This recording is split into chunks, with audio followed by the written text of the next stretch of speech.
And welcome, everyone, to another night of Muscatine Muskie Football. We bring action to you from the Great North, Dubuque, Iowa, for our first week on our Dubuque road trip. We'll be back here next week as well. But tonight, the Muscatine Muskies face off with Dubuque Hempstead in their Week 6 action of the high school football season. Muscatine 0-5 on the year. Dubuque Hempstead 2-3. Muscatine fell last week at home to Cedar Falls 42-7, and the Hempstead Mustangs defeated Davenport West 28-0 last week. They also defeated Iowa City West a few weeks prior, and they have losses to Western Dubuque, Pleasant Valley, and Dubuque Senior, who the Muskies will face next week. My partner, Ben Nietzel. It's another wet, rainy night here in Iowa high school football as we are at the beautiful Dalzell Field here in Dubuque. Great night to be in the booth, Joel. Absolutely. We've had back-to-back weeks of that, and we're looking forward to breaking this one down. We are about 10 minutes from kickoff. We're going to take a quick advertising break. Well, we'll be back to break this down. It's Muskie Football on the Discover Muscatine Sports Network. Getting meals to go from Hy-Vee is even easier with the new Hy-Vee Mealtime to Go website and curbside pickup. Just order online at Hy-Vee.com/mealtime. Feed your family for less and order Hy-Vee Mealtime to Go today. At First National Bank, we strive to provide the best customer service both in person and online. Our mobile wallet offers you great features within our mobile app. Card controls, alerts, digital receipts. Mobile wallet is a free feature in our mobile app. Check it out today. Did we mention quality matters? Welcome to our Cut Quality Center. Let's take a closer look. Our mowers provide superior Laser precision cut quality. for a perfectly manicured lawn. Let's break this down in science terms. This grass is cut good. This grass is cut not as good. Hustler Turf. Mow like a pro. Stop in to Muscatine Lawn and Power at 2020 Stewart Road to see Hustler quality for yourself.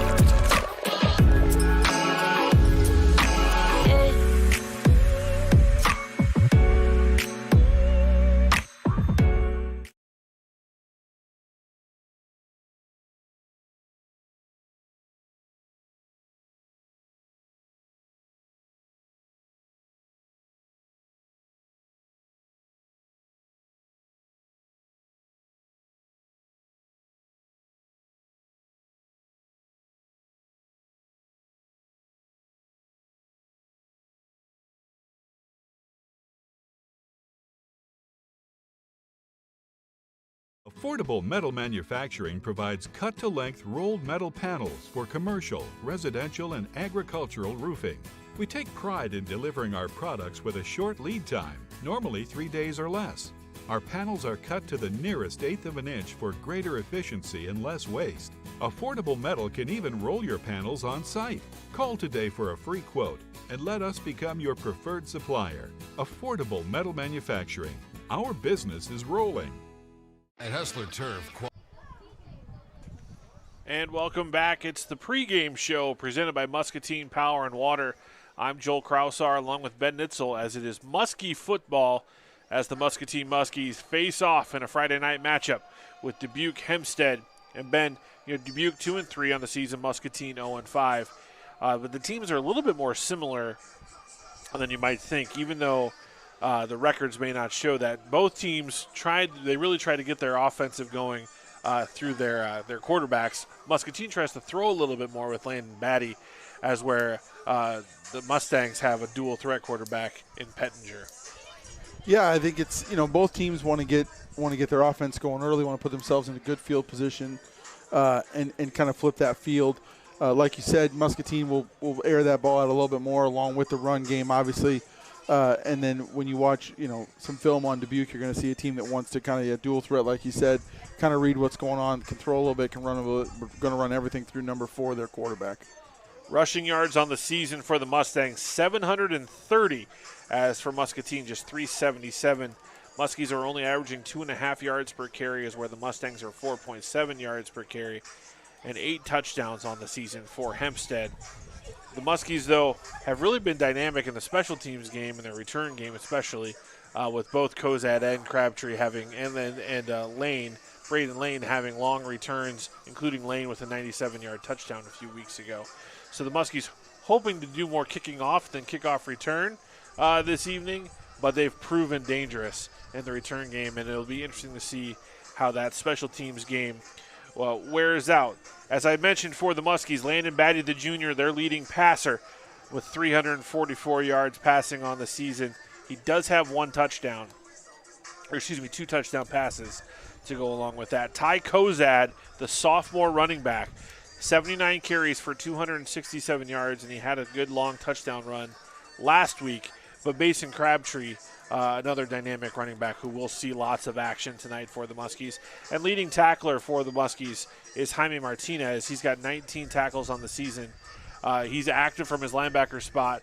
Well, one player that doesn't necessarily show up in some of those leaders, the receiving leader for the Muskies, Nolan Raker, he is the leading receiver on this team, but he's also used in the running game. We even saw him play some quarterback in a Wildcat role last week as well. They really want to get the ball to their talented senior, do the Muskies.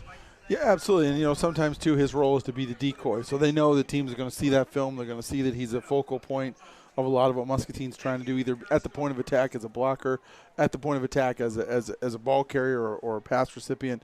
So you'll also see Coach Hawkins' team take Raker and get him out somewhere and then use that as a decoy to then come back the other way because they know defense is going to key on him. Noah Pettinger, I mentioned, the leading passer for the Mustangs, also their leading rusher.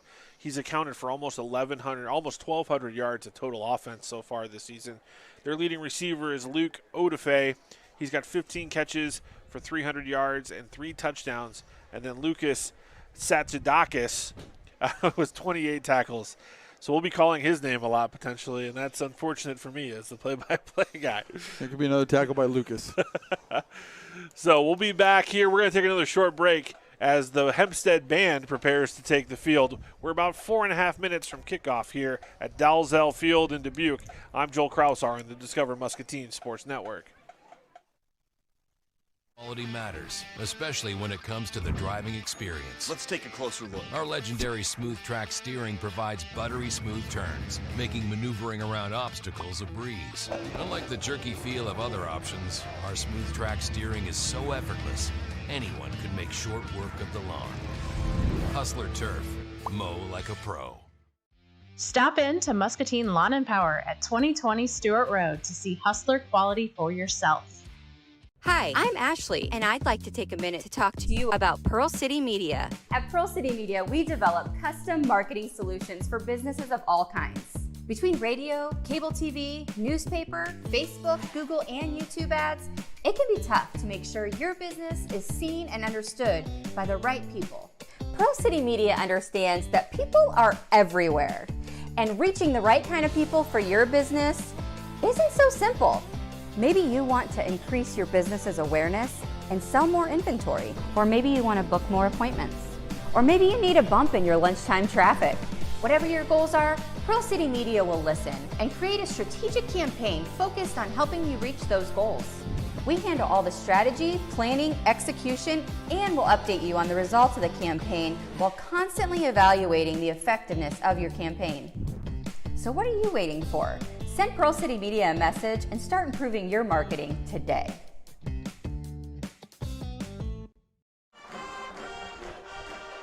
And welcome back to Dalzell Field as Hempstead, the Mustangs, have just taken the field. I'm Joel Kraushaar along with Ben Nietzel on the Discover Muscatine Sports Network. This is the Muscatine Power and Water pregame show where we'll have our Bear of Muscatine keys to the game. And here are my keys, Ben. Number 1, corral Pettinger. The Muskies need to keep the powerful Mustang in the corral. 1,100 yards total offense. He wants to run and throw the ball all over, so controlling that quarterback keeps the ball in front of the Muskies, and they keep it out of the end zone. Number 2, spice it up. Let's bring some exotic flavor to this offense. Maybe run some trick plays, figure out some misdirection, and just go for broke here and see if we can get some big points on the road. And then number 3, get cozy. And that's a weak pun, but let's get it to Kozad, showing that he can carry the load from the ballpark for the ball game and have Ty Kozad really get rolling here on the rushing game. Yeah, those all sound good, Joe. I'm a little disappointed you didn't work a glue factory reference in there, but other than that. Well, you have to remember my alma mater are the Mustangs, so I'm a little bit more reverent than maybe you are. But it is the national anthem, and we will be reverent now and stand up and honor America.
Great job by the band here at Dubuque Hempstead. I should clarify, my collegiate alma mater are the Mustangs. I am a very proud Muskie.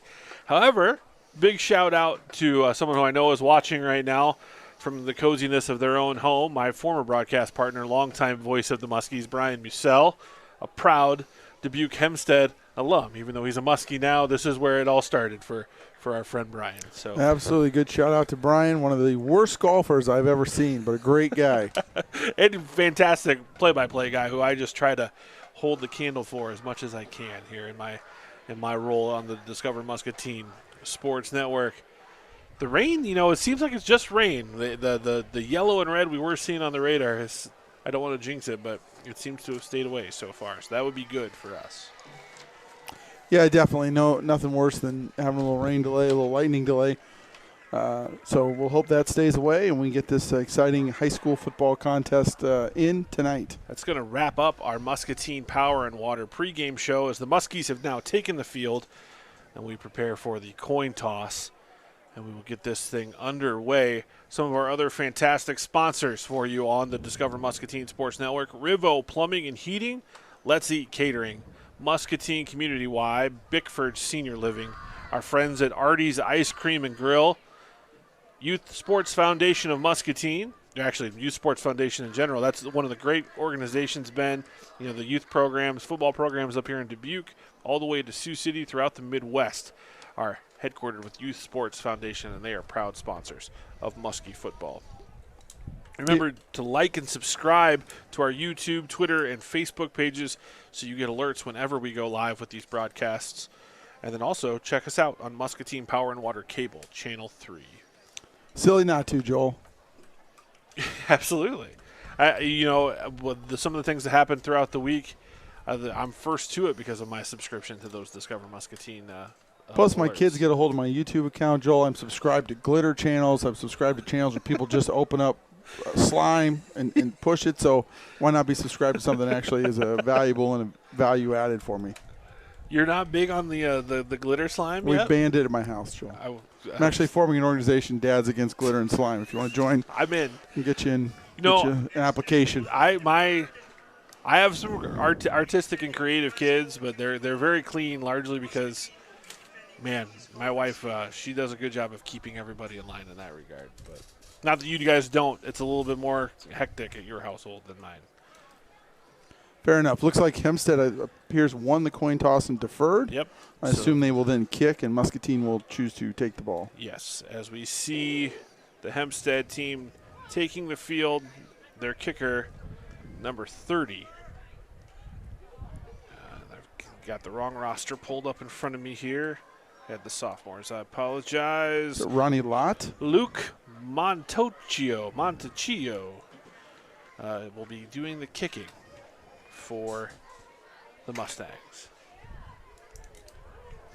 I'm going to be using my collegiate diction classes pretty well with some of the last names tonight. Montecchio with the kick. And that's going to be taken by Crabtree at the 4. Crabtree finds a hole, bounces outside. He's off across the 30, out to the 35-yard line. Good return there for Mason Crabtree. Yeah, like you talked about in the pregame, Muscatine very good on the special teams, especially the kick return. That holds true here to start the game. We end up with good field position. Still to be 1st and 10 for the Muskies from their own 35-yard line. The Muskie sophomore fresh soft team fell 21-12. It was a very close game until the last few minutes of the 4th quarter. Yeah, they were driving with a chance to put themselves right in it and just came up a little short. Batty gives this to Kozad, breaks the first tackle, and a gain of 4, or almost 5, they're spotting him on the first carry of the game. The Muskie offensive line getting a push there on that first play. So now the Muskies 2nd and 5. Batty in the pistol. Offsides. Nice little bonus there for the Muskies. That's a little free gift. So that's Lane Weiss with the offsides. That should be a first down, shouldn't it? Well, it must have been 2nd and a long 5. Okay. Almost better if you're the Muskies here. I think the officials are. Okay. So now the first down granted from the 45. It's nice having a mic'd head official tonight so we can get a clarification on the field. Give us to Kozad off right tackle. He gets outside, and he gets into the secondary and delivers a blow before he's knocked out of bounds. And that's a first down, gain of 12 for Ty Kozad. A nice run by Ty there. Got the shoulder down, initiated the contact rather than taking the contact. You love to see that. Great opening drive here for the Muskies. Best one we've seen all season. Sergio Becerra did a nice job of caving down that right side of the defensive line. Now off the left side, Ty pushes some blockers forward. He's going to get a couple, maybe just one. But patient and persistent running was a short gain for the Muskies.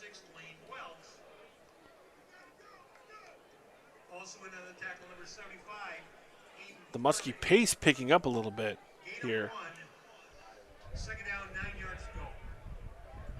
Raker at the wing, Kozad in the backfield. Paul Henry split wide to the left of the formation. And they throw it. That's caught. And that's a touchdown. I had that for Paul Henry, but that is not. That's Darnell Thompson, Joel, number 17 for the Muskies. Nice little comeback route there. Ball's a little underthrown. He's able to come back, make a play on the defensive back, spin the kid around, and get into the end zone. What a great start for the Muskies here. Yeah, Thompson, just the sophomore, making the great catch and the big play for the Muskie offense. A nice job there by not having to be Raker out wide. They're going to get that one-on-one opportunity. They took advantage of it. Good throw, even better catch. A nice run after the catch into the end zone. Sophia Thomas on for the extra point. That kick is up, and it is good. So the Muskies jumping out to an early 7-0 lead here. We're going to take a quick break, and we'll be back with more Muskie action on the Discover Muscatine Sports Network. Does it really matter how beef is trimmed? Meet the facts. Fact: Hy-Vee has higher standards when it comes to trimming beef. Hy-Vee Choice Reserve is trimmed with only 1/4 inch of fat, so you pay for the meat, not for the fat, and get what you pay for. Are you getting what you pay for? Stop paying for the fat.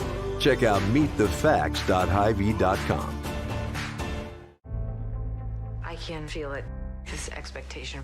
You should have listened to that one little feeling. Gotta wonder what's next.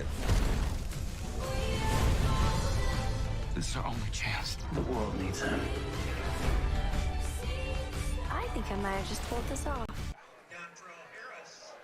And we are back. It is the Muskies 7, Hempstead nothing. As the Muskies just connected on a 42-yard touchdown pass from Landon Batty to Darnell Thompson. Always a big kickoff here. Emotions running high. You had a great drive. You got the touchdown. Kids are juice. You got to stay in your lanes, break down. Don't give up the big return and response. Green kicks off. It's taken at the 4 by Harris. And he breaks a tackle, and now he's broken contain. And that is going to be Dontrell Harris to the house for the touchdown. And just as you said, Ben, that's the risk out of a big play getting answered there. Yeah, not obviously what you want to see there at the Muskies. You know, it looked like okay contained to start with, but he broke a little tackle, got around, and guys just, again, when you come down at different speeds and create those holes, you know, it looks like you got players all across the field, but you're able to exploit that and get to the edge. And tremendous top speed by that young man as he got to the edge, and then nobody was going to catch him at that point. Yeah, Dontrell Harris was gone as soon as he broke contain.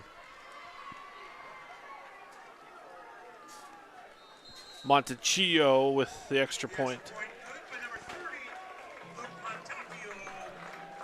And with 10:06 to play, we're going to keep it here. The Muskies are now tied at 7. So a quick answer on the kickoff return for touchdown there for Hempstead.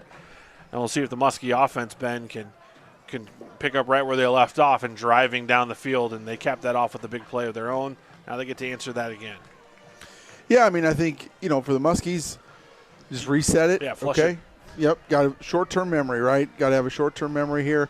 Be a goldfish. Be a goldfish, as Ted Lasso said. But again, you had a great opening drive. Let's build on that. If I'm Muscatine, I'm very excited about how I've started this game. You got one bad special teams play, but let's get the ball back and see if we can keep the offense flowing. Let's see if it's haymaker after haymaker. Let's see if the Muscatine kickoff return team can get a big one here. Paul Henry and Mason Crabtree back deep for the Muskies.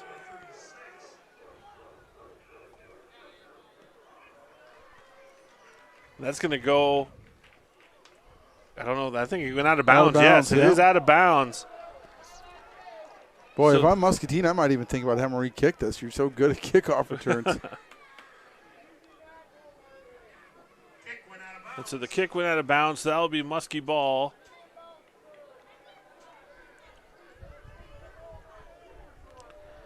And we're hearing some boo birds from the Mustang faithful. Yeah.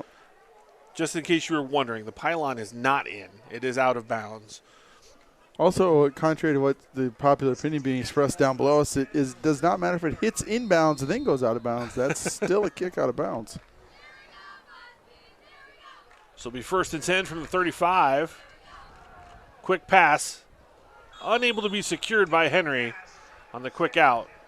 Nice throw on time there from Batty. Yeah, look good. Good timing. You know, we talked about, too, Joel, this young man is his first season starting at the varsity level at quarterback.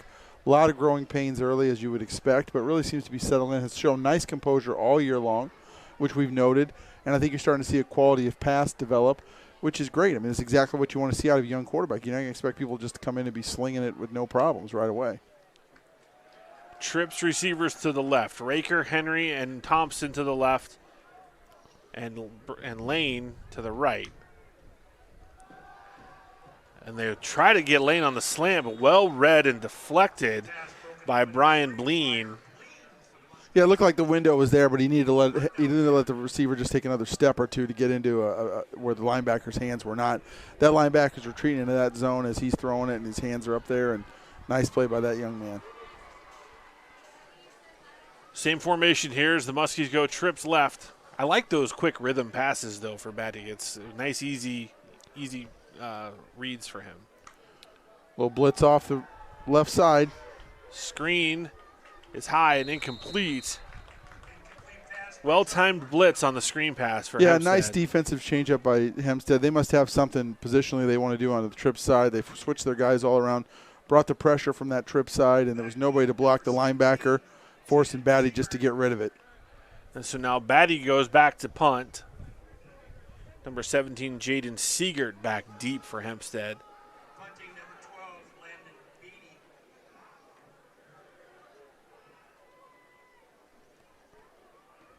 Uh-oh. That one's off the side of his foot. And that's going to go out of bounds. That is not a favorable punt for. No. It's about a 2-yard net punt, as now Hempstead will take over at the Muskie 37-yard line. Yeah, that is not going to help the average. Feel bad for the kid there. Just slid off the foot. That happens. You know, that happens. You don't get a real solid strike on it. And he's really done a great job all year punting the ball. So you get a bad one once in a while, that's okay. He's earned a mulligan here and there. And so now the Hempstead offense will take the field for the first time tonight. Empty backfield right out of the gate here, Joel. Noah Pettinger brings Harris in motion. They're going to throw. That's about an incomplete pass. It was close to behind, but they rule it incomplete. Oof. So that's a 2nd and 10 now. Looked like he was carrying a pie there for a minute. That was good for the Muskies, though. Single back formation. Bleen in the backfield. The keep now by Pettinger. And he's strung out by the Muskie defense. Harty keeps his role at corner, keeps him from getting outside. Yeah, great job by the Muskies. Not just Harty, but a gaggle of Muskies there, sort of just chasing up that play. As Harty strung it out, other guys rallied up and make the play. 4-yard gain. Again, 3rd and long. This is what you want to be in as the Muskies. So 3rd and 6 now as Hempstead checks to the sideline for the play. Bleen and Pettinger in the backfield. Still trips up to the top of the screen there with the tight end in. The give is now to Bleen. He's going to push the pile, gain of about 10 for the first down. Strong run there by the Bleen kid. Very strong.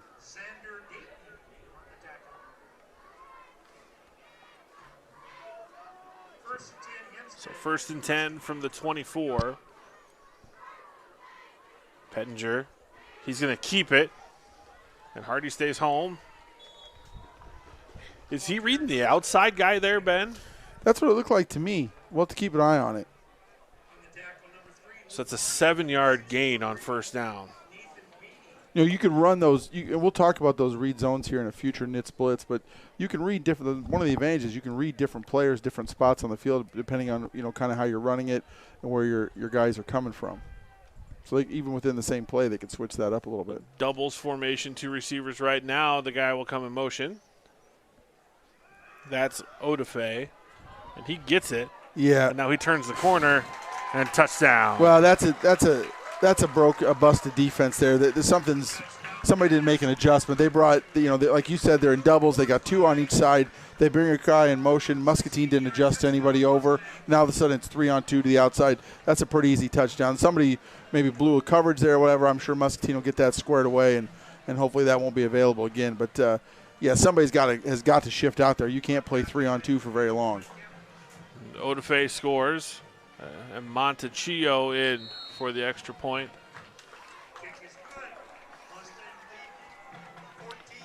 So the 14-7 lead now for Hempstead. We'll take a quick break. We'll be back with more Muskie football on the Discover Muscatine Sports Network.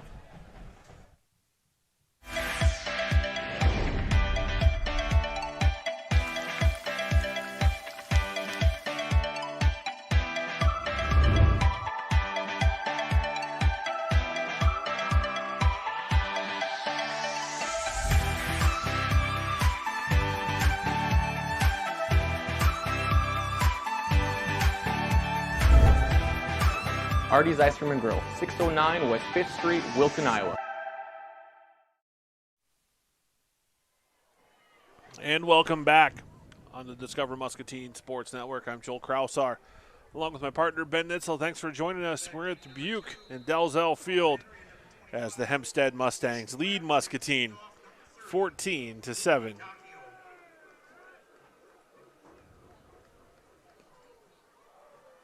That kick is going to be fielded by Henry at the 1-yard line. as the Muskies return it over the 20-yard line.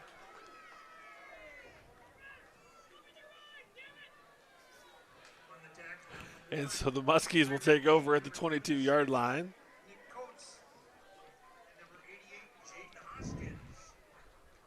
Batty and the Muskies break the huddle, and they come with Kozad in the backfield, Raker and Hardy in the slots, Thompson and Lane out wide for the Muskies.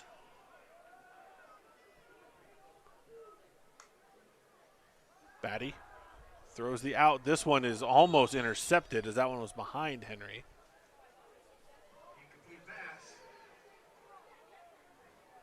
So incomplete pass on first down. Makes it 2nd and 10. See what we come up with here. Want to get some positive yards on this 2nd down, make for a manageable 3rd. Raker now comes in. Going to trade the formation. He'll come into that power I. And then we have a flag. False start they're going to call on the Muskies. I didn't see who that was on. False start, Muscatine. 5-yard penalty, still 2nd down. Looks like it might have been on the receiver outside. 2nd down, 15 yards to go. So they'll make it 2nd and 15 now, just under 8 to play here in the first quarter. It's always a situation where Muscatine loves to run a screen. Trips formation. And now movement again on the Muskies. Yeah, the center just must have missed it because about everybody was going except the ball. 5-yard penalty, still 2nd down. 2nd down and 20 yards to go.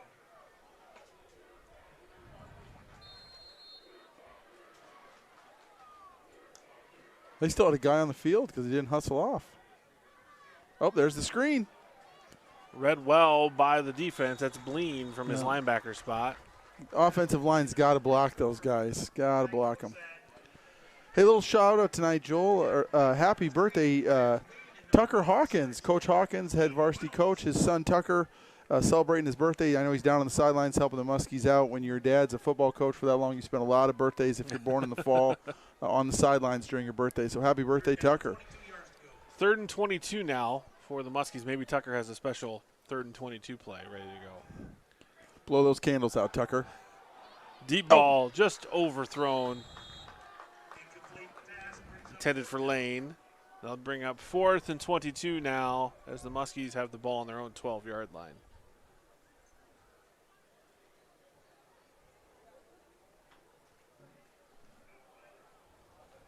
Their ball on the 10-yard line, Scoreboard does not match the sticks.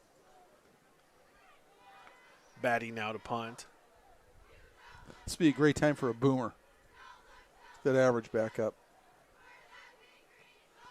That's a good kick. Very nice. And going to be caught and taken out of the 50. So flips the field a little bit. That's about as good as you can expect coming out of your own end zone. Good kick by Batty there. Well, nice response. Obviously you get a little in your head on the last one.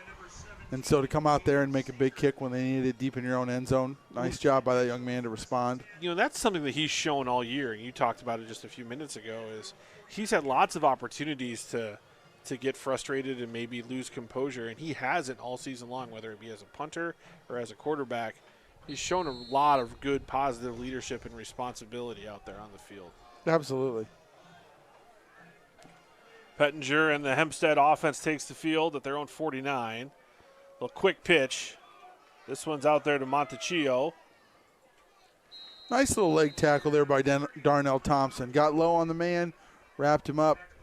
Obviously, we'd like to make that tackle a little bit further up, but good job of disengaging from his block and getting up there and making the play. It's clear right now that Hempstead sees something. They want to attack the edges as much as possible here.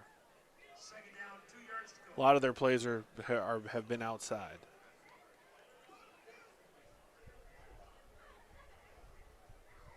Here's the give to Montecchio up the middle. A little tougher sledding. He will have enough for the first down. Nice tackle there by number 63, Nathan Beatty. And, that's really set up by Brock Garrison. Brock's playing that nose tackle position, and we talked about it last week. We talked about 3-4. He's got to take double teams. They had to double team him there. That freed up Beatty, who came in, made the big play. 6:10 to play here in the first quarter. 14-7. Muskie defense looking to respond here. That pass from Pettinger is complete. And that is Jace Rundy. And he'll be close to a first down. Again, one of the things I like I'm seeing out of the Muskie defense tonight, a lot of guys rallying up to the tackle. You know, that I always tell that first kid, just grab on, grab cloth, hold on if you can't take him down, and, you know, let the cavalry show up, and that they did.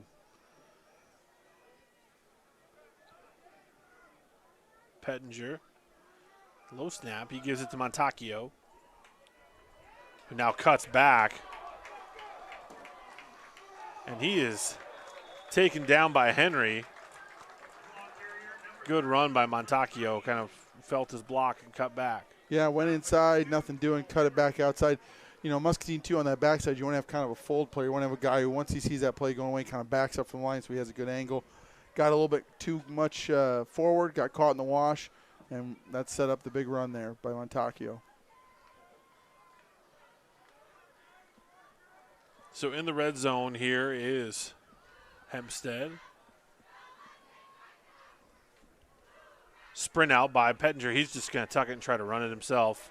And he finds the end zone for a touchdown. A little quarterback sweep there. And Noah Pettinger gets in the end zone. When you do that quarterback run, you get that extra blocker, and they were able to lead the way for the Mustang touchdown. Yeah, and I think, you know, Muscatine, you just want to get down in the end zone there, and you really want to try to get just a little more pressure off the edge. Can you bring somebody hard off that edge and put them under a little bit of duress? I'm sure we'll get that worked into the game plan here. Montacchio on for the extra point, and that one's good. We'll take another quick break. Muscatine trails 21-7 here in the first quarter against Dubuque Hempstead. At Hustler Turf, quality matters, especially in the strength and durability of our mowers. So you know your Hustler will stand the test of time. We think the difference is obvious. With our welded fabricated steel deck, high-strength 11-gauge one-piece frame, and the precision control of our smooth track steering, anyone can mow like a pro. Stop in to Muscatine Lawn and Power at 2020 Stewart Road to see Hustler quality for yourself.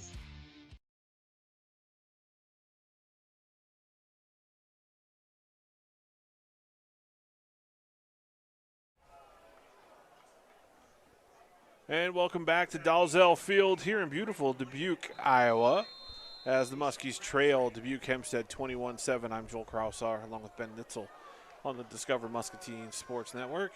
Montacchio set to kick for the Mustangs. That's a low line drive kick and finds the end zone for the touchback. Big drive here for the Muskies. You know, you've shown the ability to move the ball. You've shown the ability to work the ball down the field here. Calm down.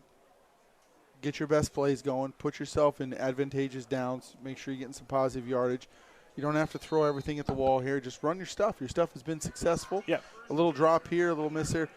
Other than that, you've been doing a great job. Just 10 yards and procedure penalties last drive, too. That's killer. Absolute killer.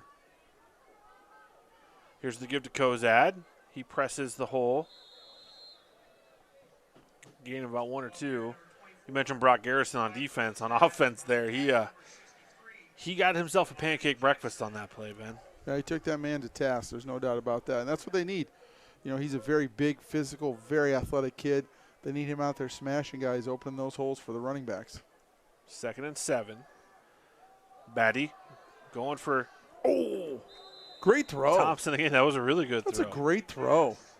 Just unable to secure the catch was Darnell Thompson. Yeah, a little bit of hands in the face of the sophomore. Not penalty-wise. This guy had his hands up, maybe distraction a little bit. But that's a great throw by Batty. On the money. You'd like to see the young sophomore come up with that. I'm sure next time he'll grab it.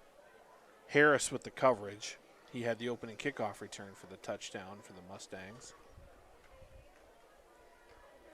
Henry in the slot, Raker in the slot to the left of the formation. A lot of pressure coming from Dubuque. And just Batty having to get the ball away. And another successful third down blitz. Nice call by the Dubuque defensive coaching staff there. You know Muscatine needs 10 yards. You dial up the pressure, you bring a bunch of guys, you put the young quarterback under duress. He's really got no choice but to get rid of that ball right now. And you put a little man coverage on that, keep the guys locked up, and that's the result. You got to throw the ball away to avoid the sack. Here we go, 4th down. Now Batty will punt. He had a 47-yard punt his last outing.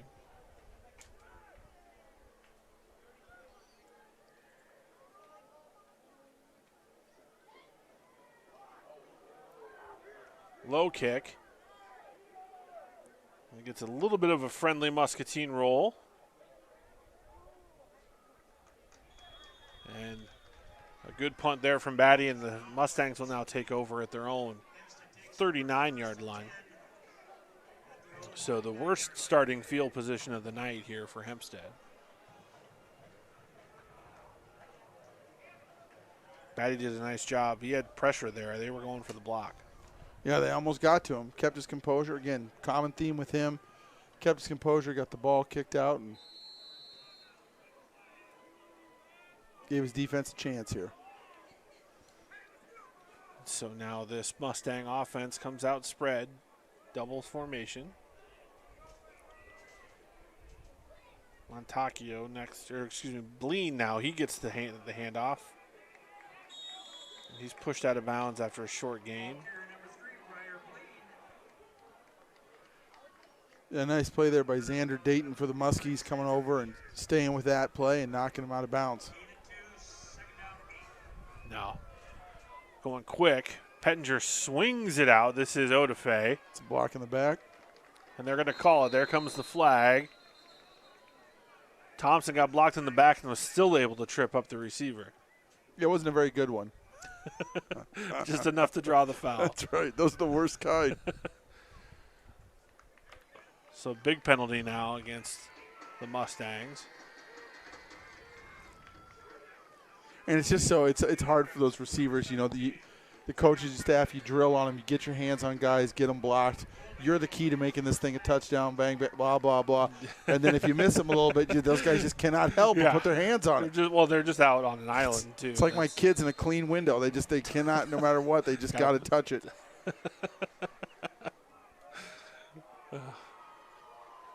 The old Windex block. Pettinger with two backs in the backfield now. Fakes the shovel and kicks it out to Tate. That's Kyrie Tate.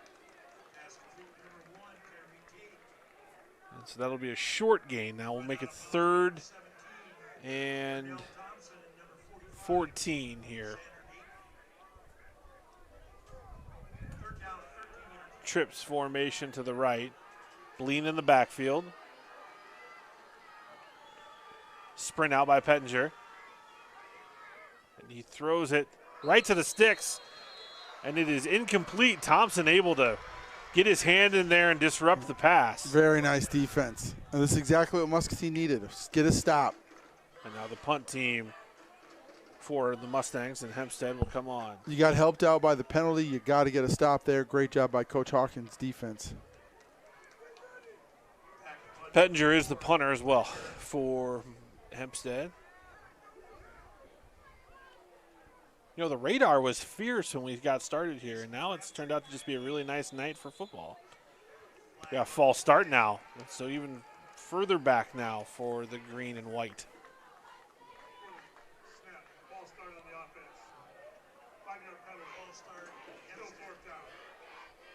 Again, Hempstead 2-3 on the season with wins over Davenport West and Iowa City West.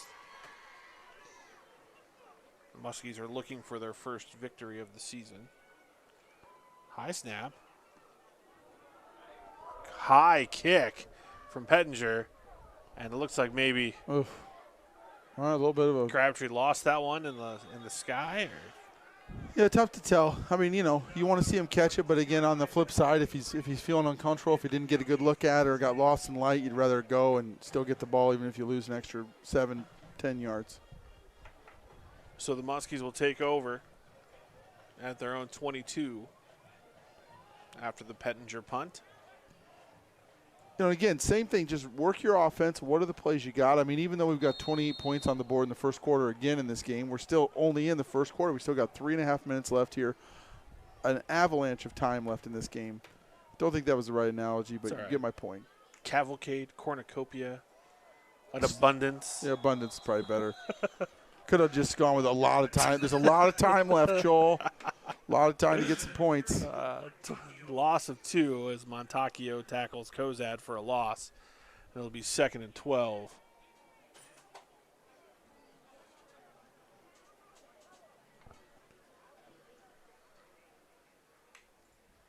Showing a blitz here. That's going to be a false start, though, on the Muskies. That's so frustrating for a coach, too. You tell those guys out wide, all you got to do is look at the ball. You know, it doesn't matter if you get off the ball on a split second, too late. Just look down there, watch for that ball move. Don't even worry about the snap count. So after the 5-yard penalty, it'll be 2nd and 16. Interesting little double coverage here. Oh, he's going to come off the edge. There you go. Another procedure? It's weird to me they give it away like that, where you stack the guys up. At least roll in there, look normal, then slide that guy over. Especially when it's, you know, second. Forever. Yeah. 2nd and 21. It's like second and Galena here. Raker great catches catch. it in the seam. Good chunk play there on 2nd and long. Absolutely. Makes it a 3rd and far more manageable. Yeah. 3rd and 6. Give yourself a legitimate chance here on 3rd. Great catch by Raker to extend. Ball came right where it needed to be. Good play by the Muskies. And with that stack and the blitz look, that opened up a real soft spot in the seam there for the Muskies. Nice job by Batty to stay in there and throw that ball, not get freaked out. 3rd and 4. Fakes the jet sweep. They give it to Kozad, and he is unable to pick his way to the first down. He's going to be about 2 yards short. Yeah, Muskies brought the left guard and tackle there on the pole. You're trying to get a kick out and a nice roll right up the hole, and good job by Dubuque to kind of stymie that, create a bunch of congestion, and they just couldn't get the go forward on that play. They needed to pick up the first down. Number 63, Jamari Jackson for the Mustangs, really held his own there in the A gap. And he is 6'1", 325 pounds. That's a lot of man to move in that spot.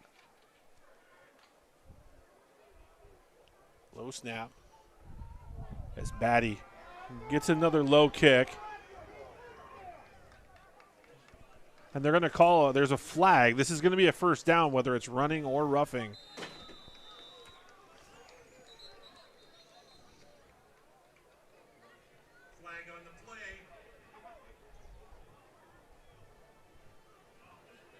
Yeah, I was watching that low drive punt to see what happened, and I did not see the contact. And they called roughing the kicker, so that's the big variety. That'll be a 15-yard gain, and the Muskies will have new life on offense.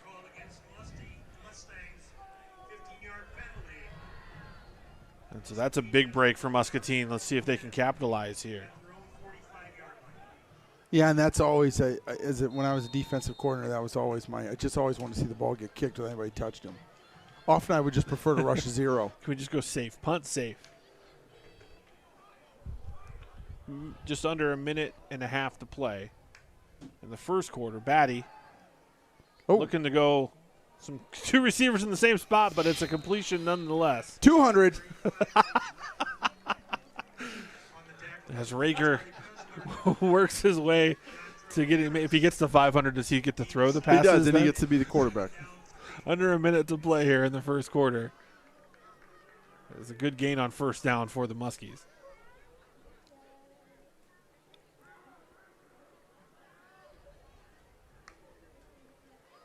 There's the give to Kozad. No gain. Tell you what I love about tonight's game plan so far, Joel. You mentioned it earlier. We're running these timing routes, these quick passes. If you're going to run 3-4 guys out wide, you've got to throw some of these quick passes. You've got to keep defenses honest. You can't spread guys out and then just constantly run the ball. Our defenses are not going to respect that. They're going to start creeping their guys in. I really love what we're trying to do offensively here. A little fake shovel. And Batty just gets what he can get there on third, making it a 4th and 2. We're going to take this probably to the end of the first quarter, and the Muskies will decide if they're going to go for it here or try to play field position.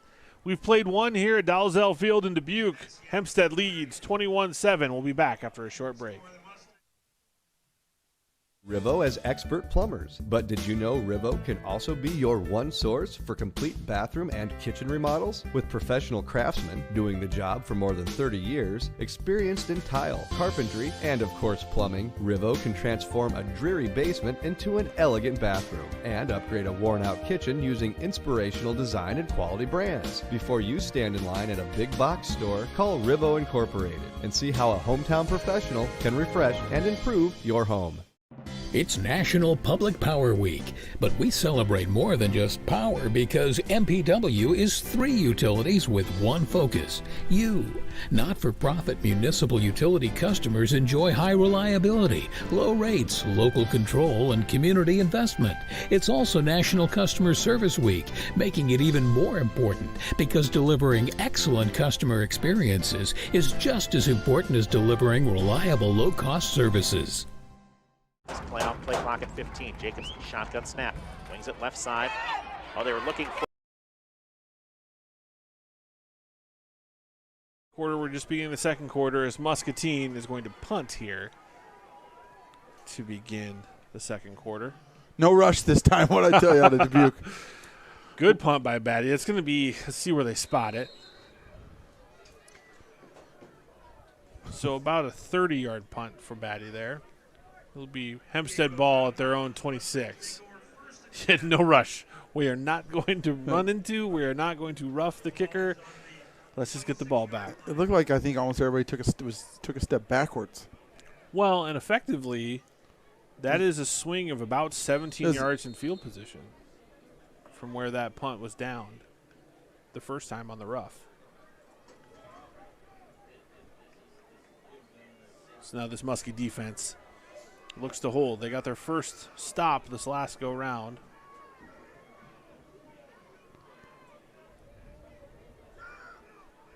Give us to Harrison. He Sniper. Slips. Turf Monster with the tackle. Book depository got him. But good pursuit and a string out there by the Muskie defense. Yeah, and that causing Harris to cut back. That causes the slip, right? You had guys that got up to heel depth, played down the line of scrimmage, made him make a cut like he said, and then he just tripped up, and that's going to happen. You know, if nobody's out there, he just goes hard to that corner, and the kids run it. I was watching the game with my 5-year-old last weekend, and I said Turf Monster, and he got a little bit spooked thinking there was an actual monster living in the field. So we had to explain that it's just a turn of phrase. Makes it 2nd and 13, and Pettinger's going to keep it, and he's got a little seam.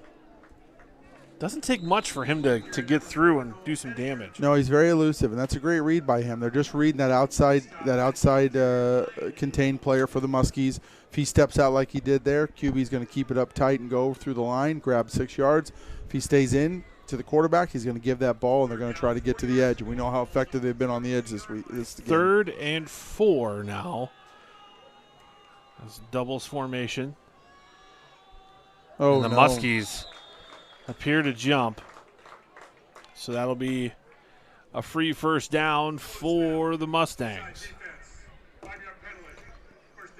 And the only thing more frustrating than a wide receiver jumping is a guy that's a 1.5 foot from the ball jumping.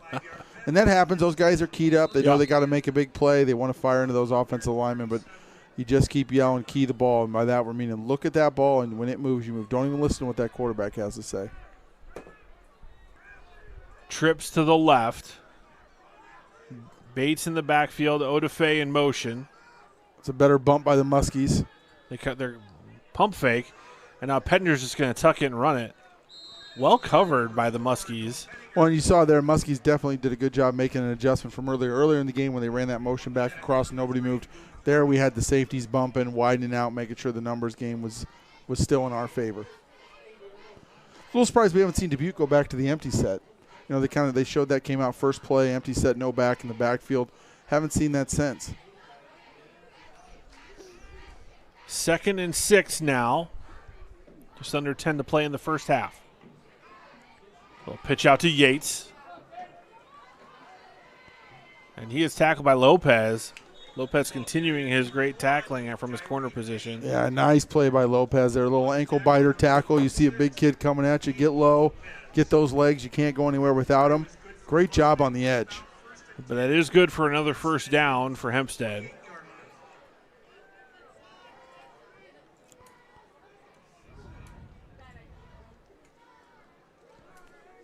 Kyrie Tate and Pettinger in the backfield. Trips to the top of the screen. They do have a tight end down there. Give us to Tate, and he is met by the linebacking core of the Muscatine Muskies. Looks like Garrison got in there too. Yeah, very nice job there by Mason Crabtree. Garrison, as you said. Kozad too. Kozad was in there. It's good when you have to call multiple numbers on a tackle.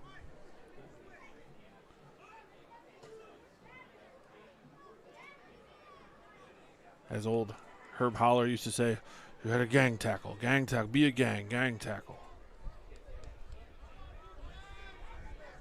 Well, the elusive as some of these kids are is definitely a good thing to do.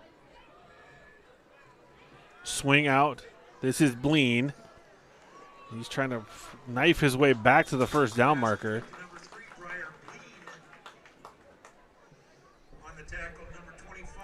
They're flirting with the lateral on some of those passes. Yep. 8 minutes to go here.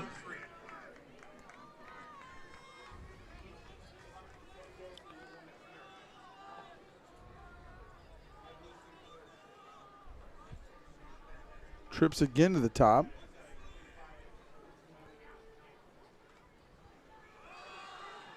Give us to Bleen. He's going to have the first down and a little bit more. Well, and you see there they got a slot out there, a tight slot, so he's just outside the tackle, a yard outside him, a yard back. They're just using that guy to come in and kind of cave that line down on the top of your screen there, the defensive right, and then just get to the edge. A nice little play designed by them. It's a little bit more of a power formation here. With that tight end in that wing, like you were just saying. Yeah, he's in just a touch more on this one. Here's the give to Bleen. He is tackled after a gain of 6. Very efficient on first down have the Mustangs been on this drive. And that looked a little like an RPO there, just minus the P, right? Like it was an RPO play, but there was no P available. But again, that still gets that defense looking. It gets them moving. To your point, you take that slot who's now moved in a little bit more, and he's going to run a quick out. That's going to pull that outside linebacker out. Just get kids' eyes going in different directions, and then hit him with that hard run up the guts. Pettinger with 2 receivers left and 2 right. Bleen in the backfield. Looking for Odafe across the middle on the crossing route, and he's pushed out of bounds after the first down. Just as that little clear out and cross, Ben? Yeah, just get guys going vertical, bring that cross late in the route. It's wide open, nobody's there. Linebackers are either up blitzing or too deep to stop it, and nice play call, something they really haven't gone to yet. Come back there, great spot for him to move the chains. Odafe with that number 19 doing his best Hempstead alum Josh Lenz impersonation, the former Cyclone great and NFL wide receiver, who wore that number here as well. Pettinger, back to pass. That one's jumped, almost intercepted by Thompson. Good defense from the Muskie secondary there. Yeah, very nice job by the sophomore. Plant his foot, come up, make a play on the ball. Thought he might get a rip there. Thompson, who had the touchdown catch on the first drive for the Muskies, was hoping for maybe a big pick 6 there if he had just been a step sooner.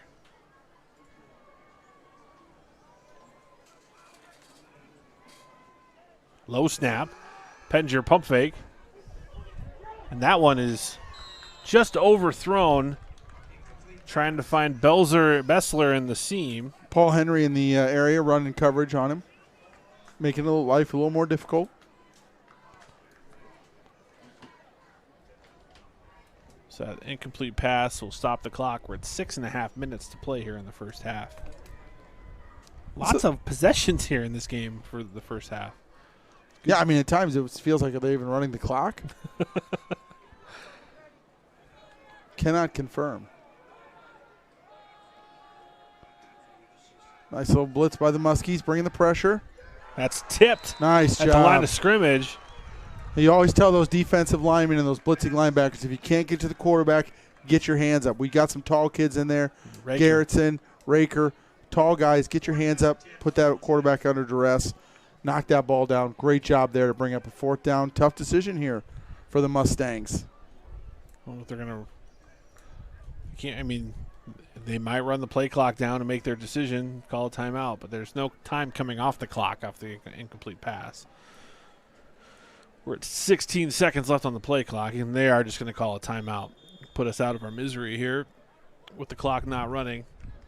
But we'll take a 30-second break, and we'll be back as the Mustangs have the big 4th down decision to make. It's National Public Power Week, but we celebrate more than just power because MPW is 3 utilities with one focus: you. Not-for-profit municipal utility customers enjoy high reliability, low rates, local control, and community investment. It's also National Customer Service Week, making it even more important because delivering excellent customer experiences is just as important as delivering reliable, low-cost services.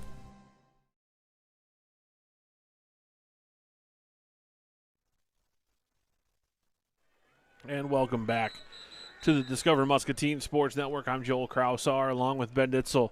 It's week 1 of our Dubuque road trip. We'll be back here again, same bat time, same bat channel next week as the Muskies will face off with Dubuque Senior. But right now, the Hempstead Mustangs are looking that they're going to go for it here on 4th and 10 from their own 14-yard line, Ben.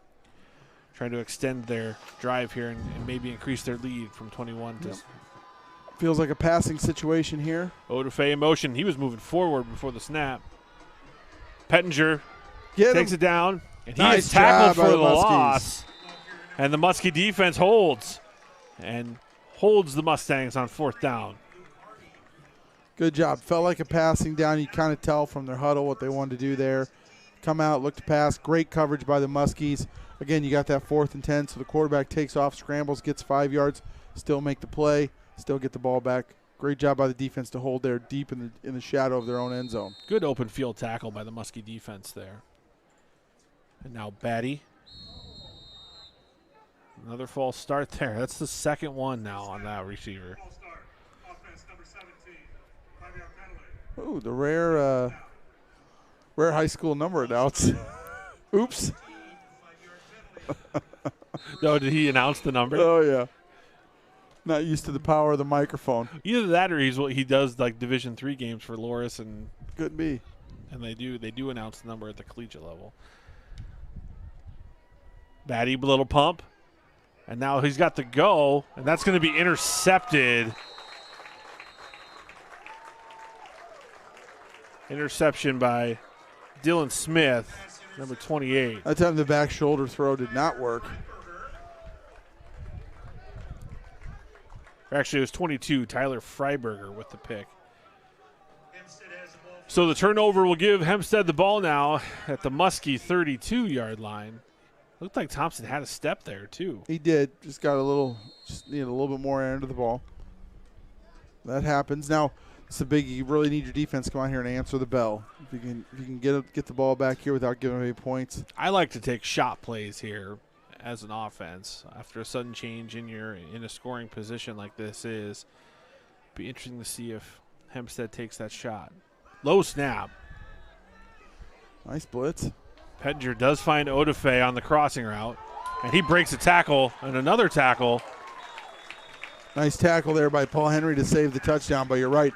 Couple broken tackles. Again, finding a lot of space on that crossing route, bringing that guy in a little bit later in the route, across the middle, nobody's home. And Novak was trying to run with him, but that's just a mismatch. That's a good design play there by Hempstead. Yeah, a lot of speed for the kid in green and tough to stop him.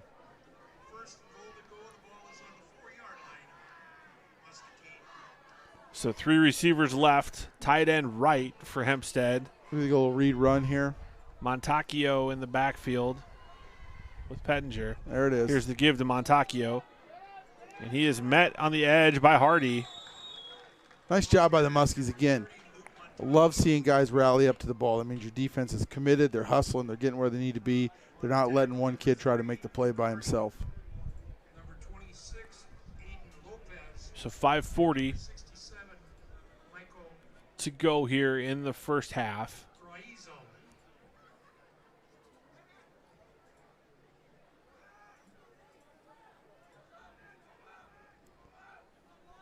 Now Hempstead trades their tight end to the left side of the formation. Definite run here. Give us to Montacchio, and he's going to be tackled.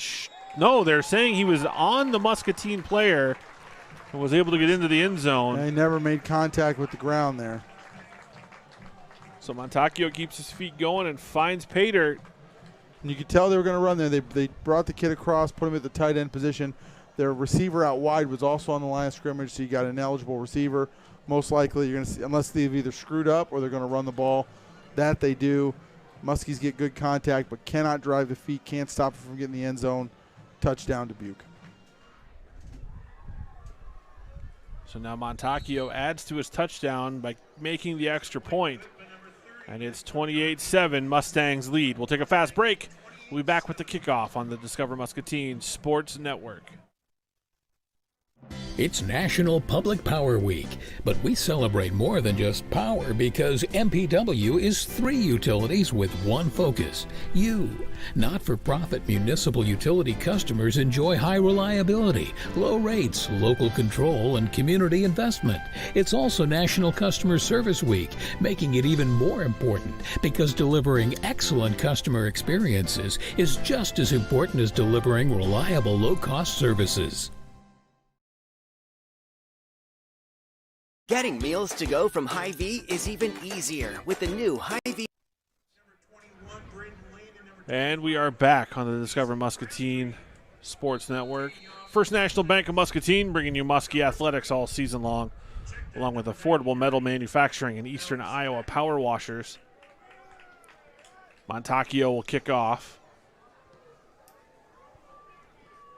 Crabtree takes it at the 4.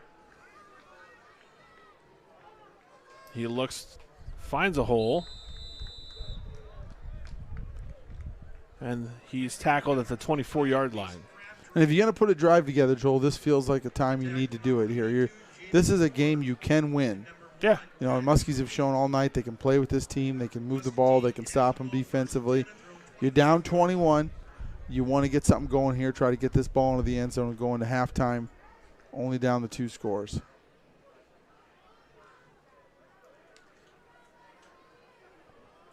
Batty reads the defense here, looks to the sideline for a check. Now Crabtree or Kozad will move to the right. Pressure coming from the bottom of the screen there.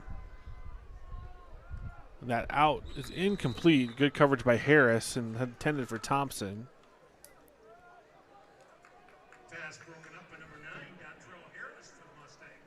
So the clock stops with the incomplete pass. Well, and they're doing a lot of braking on the ball here. You wonder if the Muskies, if they got a little stop and go, a little exotic here, hitch and go type move, might be the time for it because the Dubuque is flying after that initial ball, especially after the pick. Blood in the water.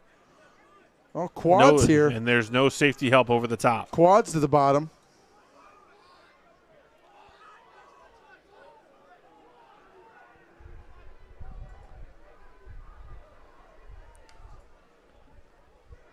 This is intended for Kozad.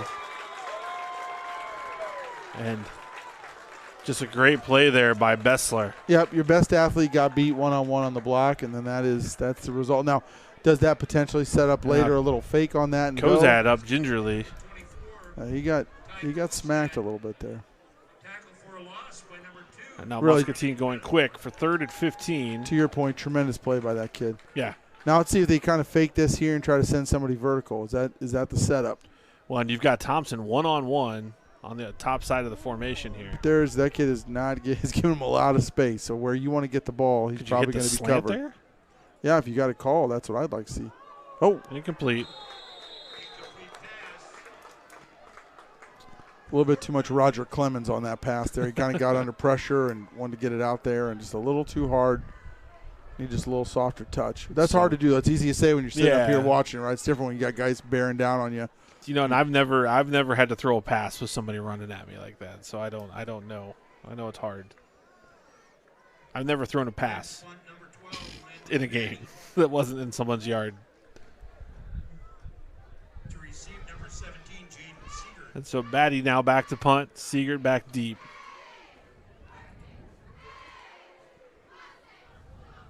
Punt carries well. Gets a little Muskie roll. And again, Batty doing the best he can to flip field position. It'll be Hempstead ball at their own 45-yard line.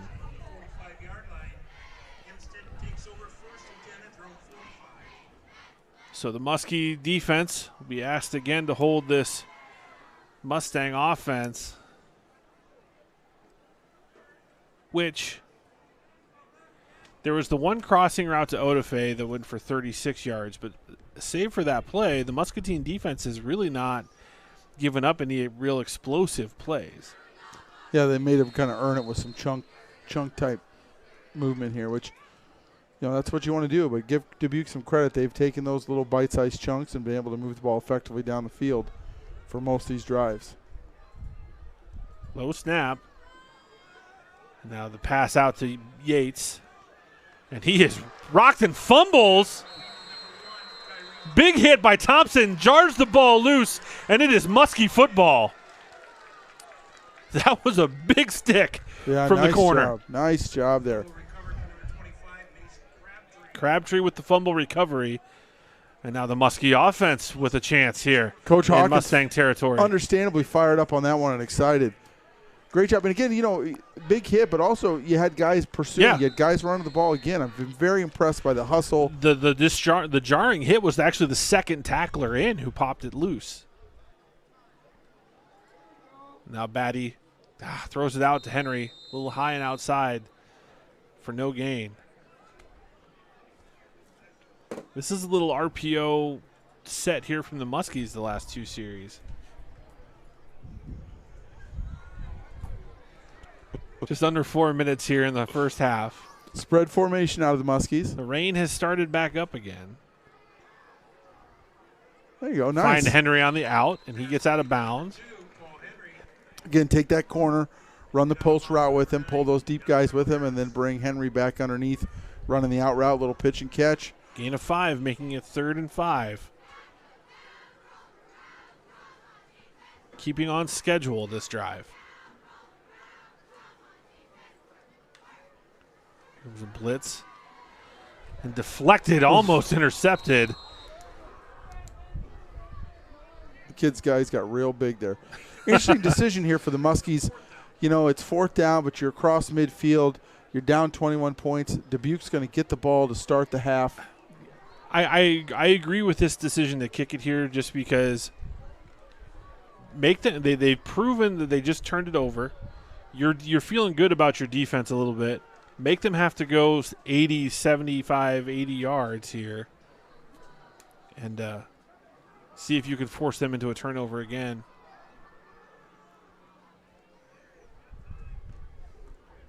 As Batty with the punt. Grab it.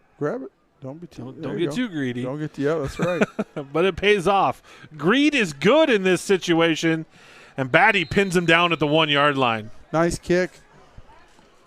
Good job by the boots on the ground there to watch that ball roll. You can tell the risk management philosophies of the two of us, though. We're like, just grab it. Don't let it roll. I've seen a lot of those balls where they tried to let it roll and it just took off on you, and pretty soon it's back out marched out to the 20. So the Muskie defense now with a chance to maybe get some points here with a safety. As the Mustangs are in the shadow of their own goalpost, Pettinger comes in under center. And now he backs out.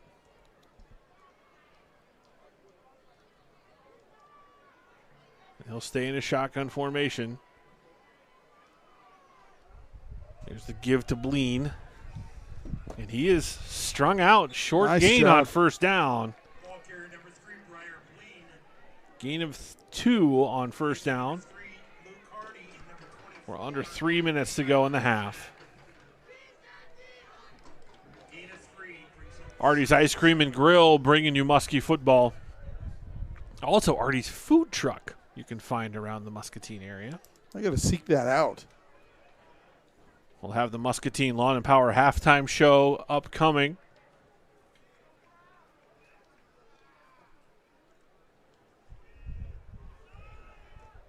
And Pettinger gets the first down.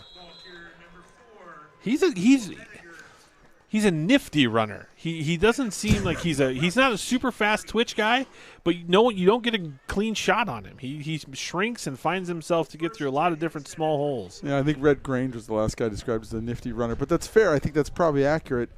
He does do a good job of just being patient, seeing what's there. Sprint out left. Pettinger fires it outside, intended for Siegert, and it just falls incomplete.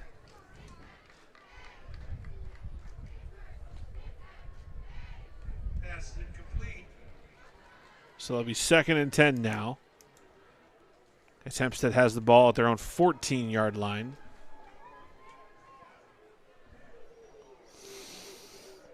Muscatine with all 3 timeouts. Hempstead with 2. I was kind of wondering, maybe see what happens here. What you want to do if you're Coach Hawkins. And again, like we talked about, maybe you got a little hitch and go in your pocket. Pettinger trying to find the deep out or deep seam route.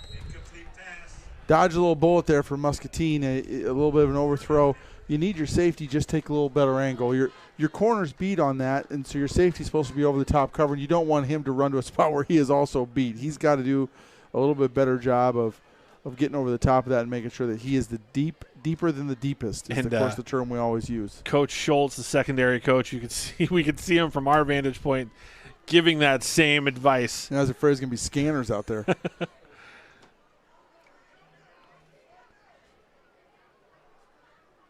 Sprint out left is Pettinger. Novak, pressure. That one is just thrown up for grabs. Oh, no. And Bessler gets behind Henry, and a big play for the Mustangs on 3rd and 10. Well, and the worst part there was great coverage by Henry for the first half of the play. He was just as deep as him. He had him. Then he started to get too interested in what was going on up with the quarterback, and then that created the separation. And, again, those guys, when you got that deep route and somebody threatens you deep, you got to have eyes only for them, Joel. It's got to be like Valentine's Day. You can't be peeking and lurking at what else is going on. So 1st and 10 now from the Muskie 35. Pettinger looking to take another shot. He's got Odafe on the post, and that falls incomplete. Well, and that's one thing that they're going to have to draw up at halftime is that crossing route with Odafe, and how are they going to stop that? Because that kid has been open every time he's run that route. And the Muskies had 8 in coverage there. Well, and some of that is, as a defender, you've got to communicate when that kid's leaving your zone and entering somebody else's zone. You've got to let your fellow defenders know he's coming so they can get up and step up and maybe break that up or even get a pick. Pressure off the edge. And screen is drawn up. There's Bleen. We've got a flag. I think we're going to have ineligible men downfield here as Bleen gets into the end zone. But that pass was completed 5 yards past the line of scrimmage. And the linemen were about 9 yards. Yeah, past that's the line a good call, Joel. That's the quietest touchdown that's ever been scored in this stadium, I think. There's not a single home fan clapping. I think everybody kind of saw what happened there. You could see the coaches. We had a surrender cobra right when the flag came out because he knew exactly what he saw. Well, and, it's kind of hard Muscatine there. You bring the blitz, which is always tough against the screen because you're playing into their hands a little bit. But it almost felt like the blitz came so fast and so hard they had to kind of get a little bit deeper. Yeah, screwed the timing up. That may have contributed to the penalty. Ineligible receiver downfield on the offense. That penalty's declined. Illegal block in the back on the offense. That penalty accepted. 10-yard penalty. Repeat, second down.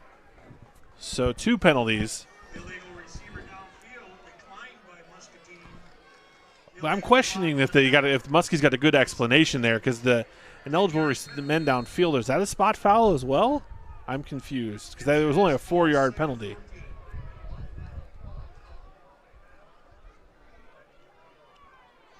Pettinger, low snap. He's able to grab it. He throws it up, and a great defensive play there by Lopez. Yep. Or no, that's Crabtree, excuse me. Yep, nice job by Crabtree. Come up, make contact, very clean hit. There's the wrestler background in him too, because you can't slam a guy down to the mat in wrestling in high school, and he controlled the contact. He didn't do the body slam that would have maybe drawn an unnecessary roughness penalty. So good to see Odafe back up. That was a big hit, but a great clean play there by Mason Crabtree.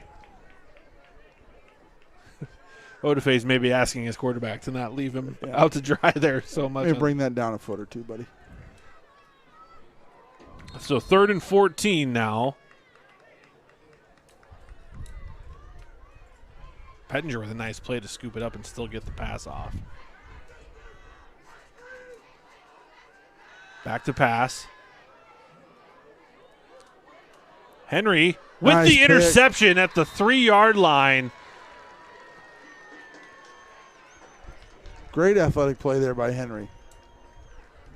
And again, on that play, unlike the previous play where they got burnt, much better angle, got over the top, was where the ball was going to be. That's what you're asking your safety to do. Get deeper than the deepest, and then you can make plays like that. So the Muskies will now take over with just a minute to go here in the first half at their own 5-yard line. And this is where you got to tell your offensive line, fellas, we need you right here. We need some big blocks, no penetration.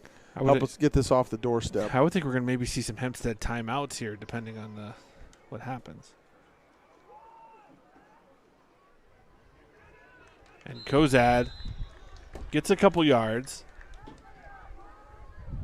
And it looks like the Mustangs are just going to let the clock roll. Yeah, to your point, if you're inside the 10, I like making you take as many snaps as possible. But, you know, Hempstead up 21, knows they're getting the ball back. Maybe they're content to, let's not give Muskie any momentum here. So Batty, it's 2nd and 6. Back to pass. Throwing it up, and that is intercepted by Harris now. A lot of contact. And Harris is going to take this in for the touchdown. So a kickoff return for touchdown for Harris, and now an interception return for touchdown. And that's the worst case scenario for Muscatine.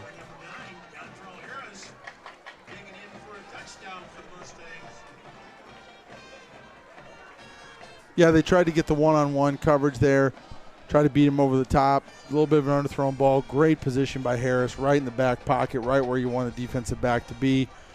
Looked like a little contact, probably a little bit from both guys. Let it play, fair enough. No holder for Pettinger. Got a little excited.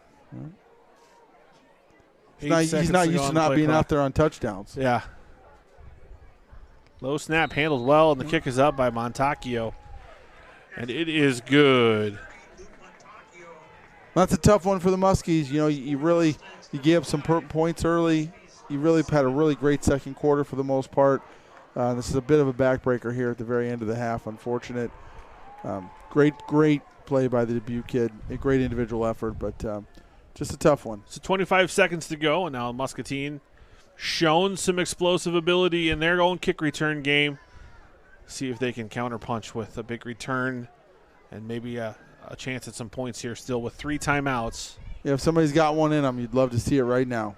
Shift that momentum, get that thing back to a 21-point game. Braden Lane and Kozak and Crabtree back deep for the Muskies.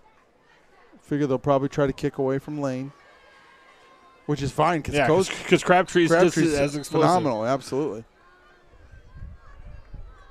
And Henry, the up back, is also surprised we haven't seen more squib kicks out of teams. Just get us the ball on the 25 and not mess with these deep return guys.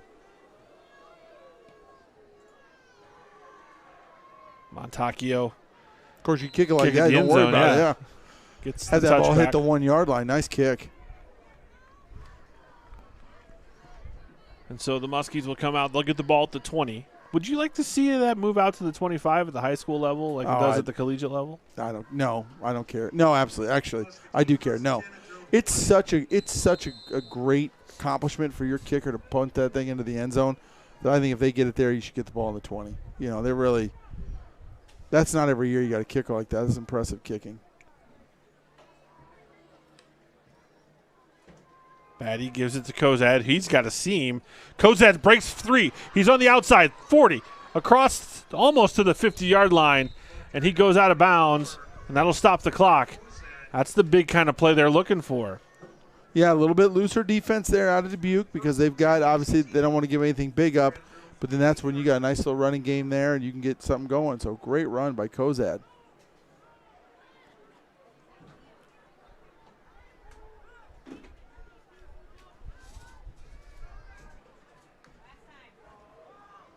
Here's the Kozad on the left side now. See if Muscatine maybe uses a timeout here. They do. They call a timeout. So with 8.5 seconds left in the first half, Muskies take their first timeout. And this is from the Hempstead 48-yard line. Is this where you bust out the annexation of Puerto Rico, Ben? Well, I think this is where you might want to try. You know, they've had a lot of success intercepting the ball. Maybe a little double move here, right? Yeah. Can we maybe run a chair route to one side where you fake the out and then go vertical? Can we maybe run a hitch and go to the other side? I know you're probably a little gun shy now. You've just thrown a pick 6, but this deep, I think, you know, you're down 28. You need something a little magical here. I think you go out there with a play call where you're going to be able to get that ball up in the air, get it down the field, and hope for something good to happen. And the offensive line's got to protect, though, if you're taking the shot deep. You need to have a couple extra seconds for your quarterback to get the ball off. Be curious to see if Hempstead just brings 4 or if they only bring 3 and drop more into coverage. Well, if you do want to go deep, too, I think I sure like trying to get Raker one-on-one in an isolation situation. And Raker's starting in the backfield. Looks like he's going to stay in. And that is intercepted. And Muskies are able to get him out of bounds. That was number 42. That's Lucas Sakadakis with the interception to close out the first half. So the Muskies trail 35-7. We're going to take a break. We'll be back with halftime presented by Muscatine Lawn and Power on the Discover Muscatine Sports Network. At First National Bank, we strive to provide the best customer service both in person and online. Our mobile wallet offers you great features within our mobile app. Card controls, alerts, digital receipts. Mobile wallet is a free feature in our mobile app. Check it out today. Did we mention quality matters? Welcome to our Cut Quality Center. Let's take a closer look. Our mowers provide superior laser precision cut quality for a perfectly manicured lawn. Let's break this down in science terms. This grass is cut good. This grass is cut not as good. Hustler Turf. Mow like a pro. Stop in to Muscatine Lawn and Power at 2020 Stewart Road to see Hustler quality for yourself.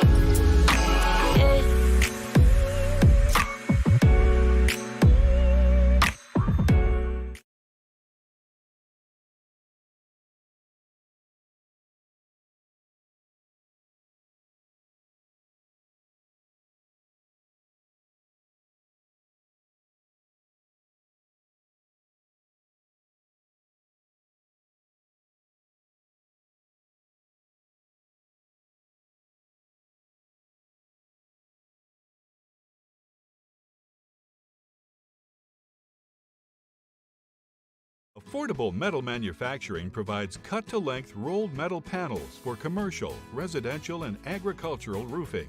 We take pride in delivering our products with a short lead time, normally 3 days or less. Our panels are cut to the nearest eighth of an inch for greater efficiency and less waste. Affordable Metal can even roll your panels on site. Call today for a free quote and let us become your preferred supplier. Affordable Metal Manufacturing. Our business is rolling. At Hustler Turf, quality matters, especially when it comes to the driving experience. Let's take a closer look. Our legendary smooth track steering provides buttery smooth turns, making maneuvering around obstacles a breeze. Unlike the jerky feel of other options, our smooth track steering is so effortless, anyone could make short work of the lawn. Hustler Turf, mow like a pro. Stop in to Muscatine Lawn and Power at 2020 Stewart Road to see Hustler quality for yourself. Hi, I'm Ashley, and I'd like to take a minute to talk to you about Pearl City Media. At Pearl City Media, we develop custom marketing solutions for businesses of all kinds. Between radio, cable TV, newspaper, Facebook, Google, and YouTube ads, it can be tough to make sure your business is seen and understood by the right people. Pearl City Media understands that people are everywhere, and reaching the right kind of people for your business isn't so simple. Maybe you want to increase your business's awareness and sell more inventory. Or maybe you want to book more appointments. Or maybe you need a bump in your lunchtime traffic. Whatever your goals are, Pearl City Media will listen and create a strategic campaign focused on helping you reach those goals. We handle all the strategy, planning, execution, and will update you on the results of the campaign while constantly evaluating the effectiveness of your campaign. So what are you waiting for? Send Pearl City Media a message and start improving your marketing today.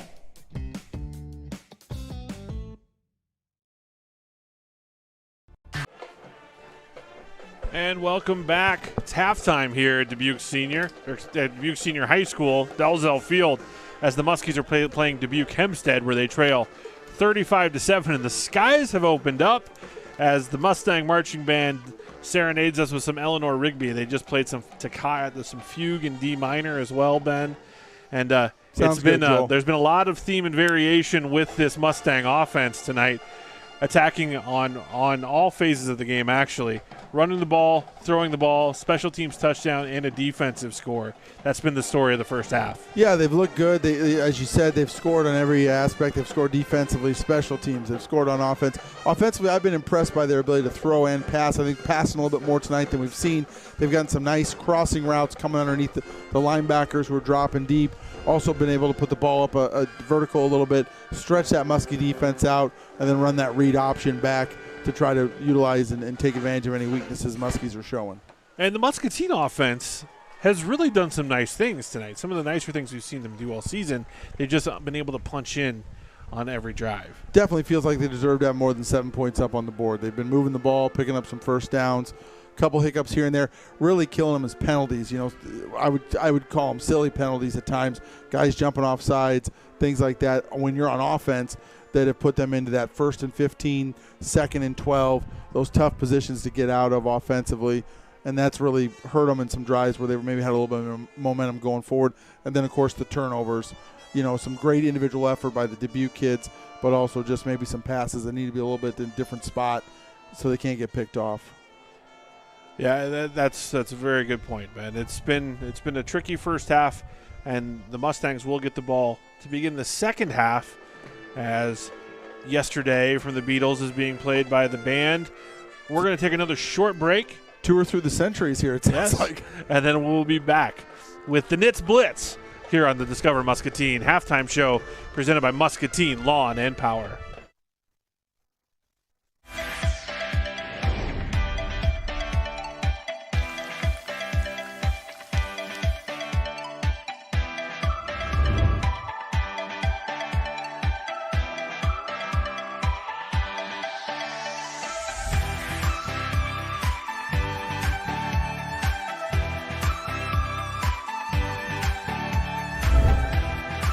Arty's Ice Cream and Grill, 609 West 5th Street, Wilton, Iowa. At Hustler Turf, quality matters, especially in the strength and durability of our mowers. So you know your Hustler will stand the test of time. We think the difference is obvious. With our welded fabricated steel deck, high-strength 11-gauge one-piece frame, and the precision control of our smooth track steering, anyone can mow like a pro. Stop in to Muscatine Lawn and Power at 2020 Stewart Road to see hustler quality for yourself.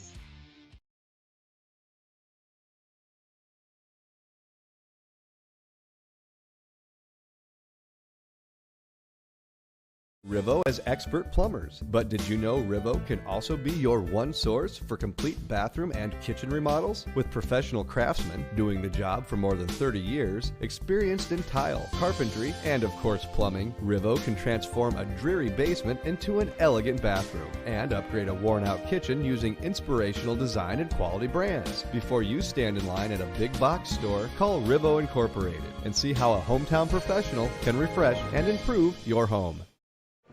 And welcome back. It's halftime here on the Discover Muscatine Sports Network. And that brings us now for a halftime feature, the Nits Blitz, with my partner, Ben Nietzel. Ben, we're talking some defensive coverages tonight? Yeah, we're not always going to talk defense, Joel, but I thought we'd stay on the defensive train this week, talk a little about defensive coverages. We reference those sometimes through the game, and so if you know what we're talking about, it makes sense. If you don't, wanted to get you clued in a little bit. So a lot of times we talk about defensive coverage, especially the basic ones. We're going to just cover the basic ones tonight. You're often going to hear a cover and then a number. That number is going to generally refer to the number of guys that are deep. So we're going to start here with cover 2 first. So when you hear cover 2, what we're generally talking about is you've got 2 safeties. They're responsible for deep halves. You take that deep area, you divide it by the number of guys that are back there. That's going to give you their responsibilities. So you can see here on the screen, you get your free safety, your FS. He's going to be responsible for that left side of the left defensive half. Your strong safety is going to be responsible for that right defensive half. Underneath those, you've got 5 different defenders. Now, obviously, we're showing this in the Muskies 3-4, so you're going to assume you're always going to bring one guy for the most part. So if you bring one blitzer, as you can see there, we're bringing the mic on this particular play. You're going to have 5 guys responsible for that underneath area there to cover those flats. Advantages of running the cover 2 with the 5 under, you're going to force really perfect execution deep. If people want to go, you've got so many guys underneath, you take away those easy throws, you're going to force teams to try to go deep on you. Takes a lot harder execution, a lot more difficult to do. Also really good against the outside run because your corners, those C triangles out there, they've got flats. That means if they read run, they can press from the outside in and help you on things like option, outside sweep plays, because if they're wrong and it's not a run, it's a pass, they don't have deep responsibility. You're not giving up touchdowns. So you're really able to squeeze, and really you get 9 guys in the run game, assuming that run game is going to go to the outside. Downside of this is it's really bad against trips. You don't want to have 3 receivers on one side being covered 2. That's a recipe for disaster. You're also giving up that deep threat. So you play a team that can throw that deep ball. You've only got 2 kids deep. That's a lot of territory to cover. They run 2 guys in that zone. It's going to put you into a bad situation. So then teams will run cover 3. You can see cover 3 here again. Going with our nomenclature, you've got 3 guys that are responsible for thirds. We take that field, divide into 3, that's thirds. So you've got your corners dropping deep now, so this is a real fundamental shift. Instead of playing up tight and help with the run game, they're now responsible for deep thirds. A lot of times you'll know teams in cover 3 because those corners will either be at 7 yards deep, or by the time the ball snapped, they'll creep back to 7. They're going to be pointed in and have their belly buttons facing that quarterback, see what's going on. Then your free safety in the middle of the field is responsible for deep third. What's nice here is you've got a strong safety. He can come up on either side and help you into run support. And what I always liked about this is my run support here now is going to be in the tackle box. So instead of having those corners come from the outside where they may not even be able to affect a running play, that strong safety is going to be able to insert wherever it is. You can also do some things where you play some games with those safeties where one safety is going to be responsible for the deep third. The other one's going to come up and hit depending on where those running backs go or where the strength is pre-snap. So I like that a lot. Advantages, you're going to be able to force. You're trying to force. Now the one disadvantage of the cover 3 is you got some more holes underneath. You can see you've got 3 deep. That means you've only got 4 guys left to play down underneath. So some of those shorter passes are going to be more open. You're going to have some holes. That's an opportunity for them to get it. For the offense to get the ball. So, you're going to force some underneath balls and make teams beat you downfield, which especially in high school football, very difficult for a team to put together a 10, 12, 14 play drive. So you like those short passes, make teams beat you that way, but you do offer those passes up more, which is a little bit of a disadvantage there. And again, I like that ability to bring my run stopper, whoever I think my best defensive back run stopper is, up into the play, but I am giving up those short throws. So another defense here, very simple, cover 0. There's 0 guys deep. I think we're figuring out the pattern here, right? So in this, we're going to take all of our guys. Our corners are going to match up on what we call number 1s. Number 1s are going to be the outside most receivers here, which what you're looking at is going to be the Z and the X. Your safeties then are going to match up on number 2. So we always count from the sideline in. So in this case, you'll see H is number 2 on the left side. You've got Y number 2 on the right side. Your safety's going to match up there. Your outside linebackers, so in this case W and S, those guys are going to be responsible for that back out of the backfield. So if he leaks their way, you see that running back F coming to the left, that means that is going to be W's responsibility. He's going to have to go over and cover that guy to make sure he's covered. That then leaves you 6 guys to rush the passer with. So the real advantage of this defense here is you're going to be able to bring pressure. You're able to force mistakes. You're going to bring guys hard off the edges or coming up the middle. You've got extra guys against what they can block. It's also going to force the defense to be very precise, or the offense to be very precise. They want to score. They can get you over the top, but they got to throw really good balls. Now, disadvantage, you got nobody deep, right? So a guy falls down, you get a sniper from the press box, and it's touchdown city. It's easy to give up 6, right? You're a slip away from 6 points. And then also rub routes and cross is very effective. So a lot of teams have great routes against man-to-man. If they can read it, they can run whip route. They can run a little cross route, rub off the kind of that illegal pick stuff. Even if they don't make contact, just forcing guys across zones is going to open people up. Last defense I want to cover tonight is going to be our what we call man under 2 deep. And so with man under 2 deep, this is the best pure pass coverage defense, in my opinion, that you can run. And so in this case here, you're going to have your corners are going to match up on number 1s like we talked about. You're going to have your safeties match up on number 2s and number 3. So here in this trips formation, we've got our corner to the right out on the Y back. You've got your first linebacker, the S, coming over on the F receiver, and then another linebacker, J, is going to come out on Z and guard him. On the opposite side, you got corner on X, and then what you've got is your 2 safeties now. They're still over the top. They're still playing deep halves. So now you've got all the advantages of man-to-man press, which is you're taking away those quick throws and making quarterbacks throw precise throws. And on top of it, you've got an additional layer of guys deep. So that really helps you out to take away the deep pass. I love this when you got a lot of stuff going on. The biggest disadvantage with that is going to be that it's really tough to stop the run. You've got especially less guys. A quarterback run. Absolutely. That we're seeing tonight from, you can see here the offense has 5 linemen and a quarterback, and and a running back, and we've only got 5 guys to stop them. So you got to be smart with what you're doing here. You are going to give up some runs in that case. Sometimes we run cover 1. That's just if you got an empty set there, and so in that case you're only going to have 1 guy deep. A lot of times that free safety, instead of having them try to cover the whole field, you're going to put him over the top of who's their stud. Right, who's the guy they want to get the ball to, have them cheat to that side a little bit and help you out.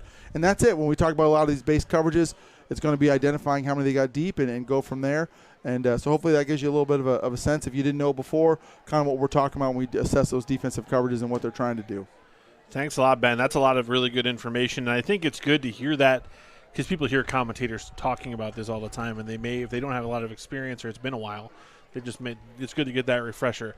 So that's what we do every halftime. That's the Nits Blitz. We'll take a quick break, and the 2 teams will be back for the second half. Short break, about 30 seconds on the Discover Muscatine Sports Network, Muscatine Lawn and Power halftime show. It's National Public Power Week, but we celebrate more than just power because MPW is 3 utilities with 1 focus. You.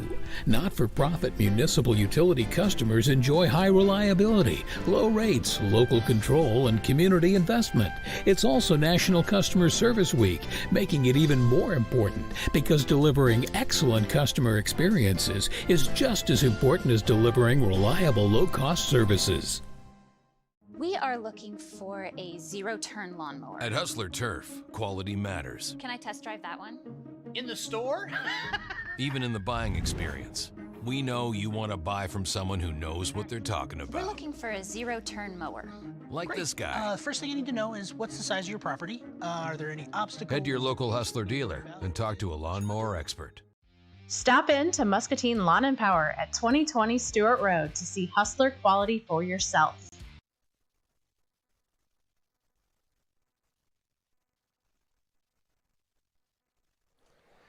And welcome back to the Discover Muscatine Sports Network.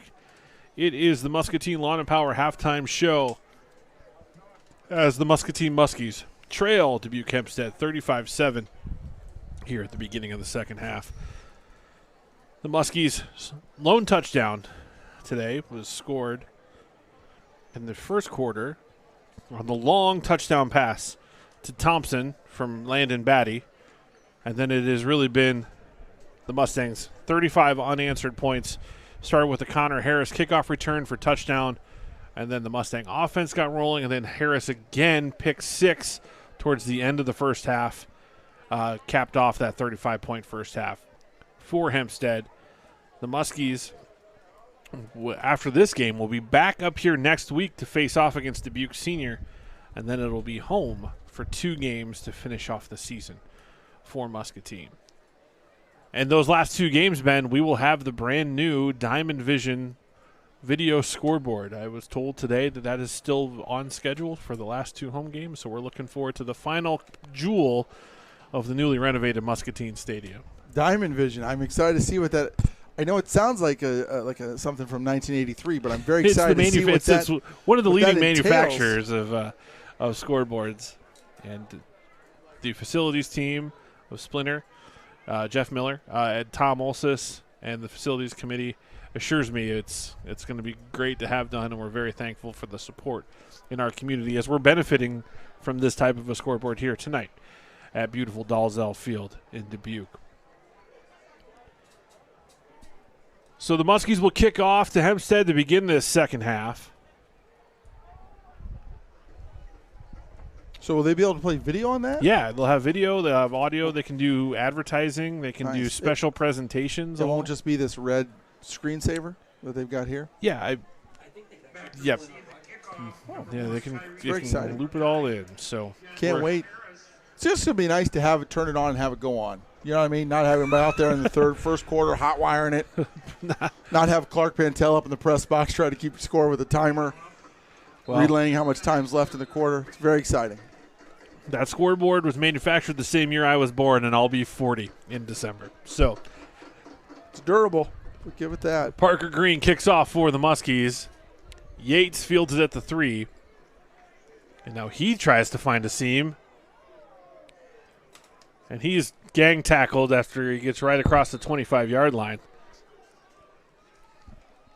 I think some of the coaches on the Muscatine sideline were looking for a block in the back. Nice job by Xander Dayton there to get a hand on him and get him slowed down, allow the rest of the Muskies to catch up and tackle him to the ground. Kowitzel also in there on the tackle.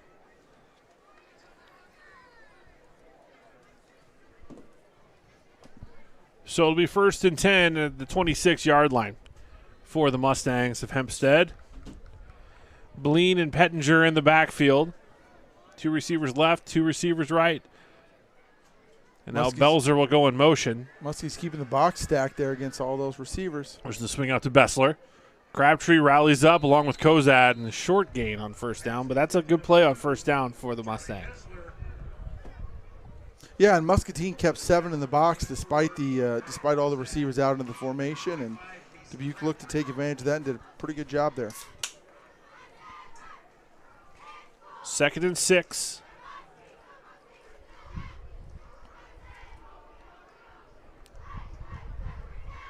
Play action. They've tried to fling it out. It's a short throw, unable to be secured there by Siegert. The old one hopper.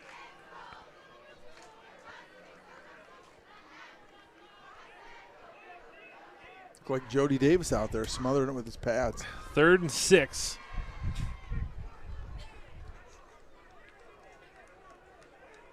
It's you never know what name from the past is going to come out of you, Ben.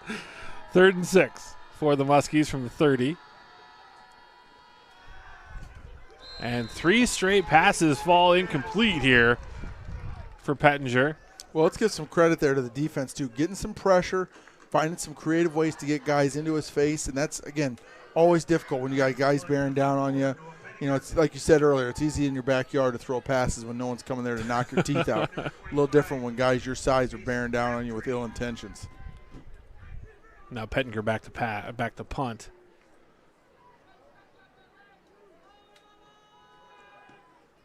Good kick high. He gets it up right at the light level. Gets a great bounce. And that rolls down to the 12-yard line. Just wondering if they're losing it, because he kicks it real high. But yeah, it's not the biggest booming kick you're ever going to see, but great height. And, you know, it's nice there that limits your return because not only is it hard to see up there, but then Crabtree also knows he's got guys bearing down on him. Well, and I don't want to go too nerdy on the photometry of these lights, but there's really good spill control on these Musco light structure green lights. Too late. And they give us to Kozad. And he has a good gain. And what that does is actually when the ball gets above the lights, there's no light up there to carry onto the surface of the ball, so you can lose them if they kick them up above the light poles. And an injured player here for the Mustangs.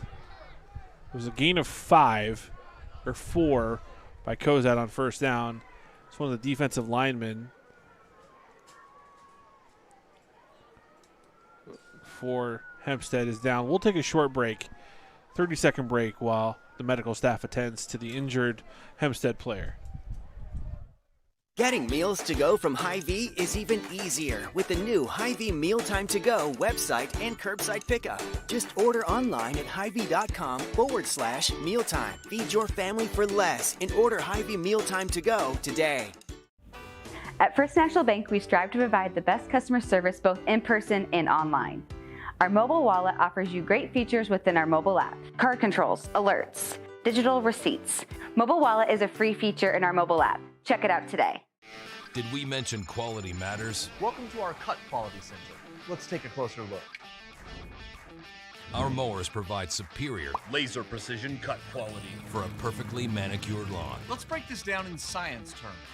This grass is cut. Aiden Farley, the injured Mustang, and he walks off on his own power, so that's good to see. And that'll bring up 2nd and 6 now for the Muskies with 10:30 to go here in the third quarter. Batty's pass is deflected.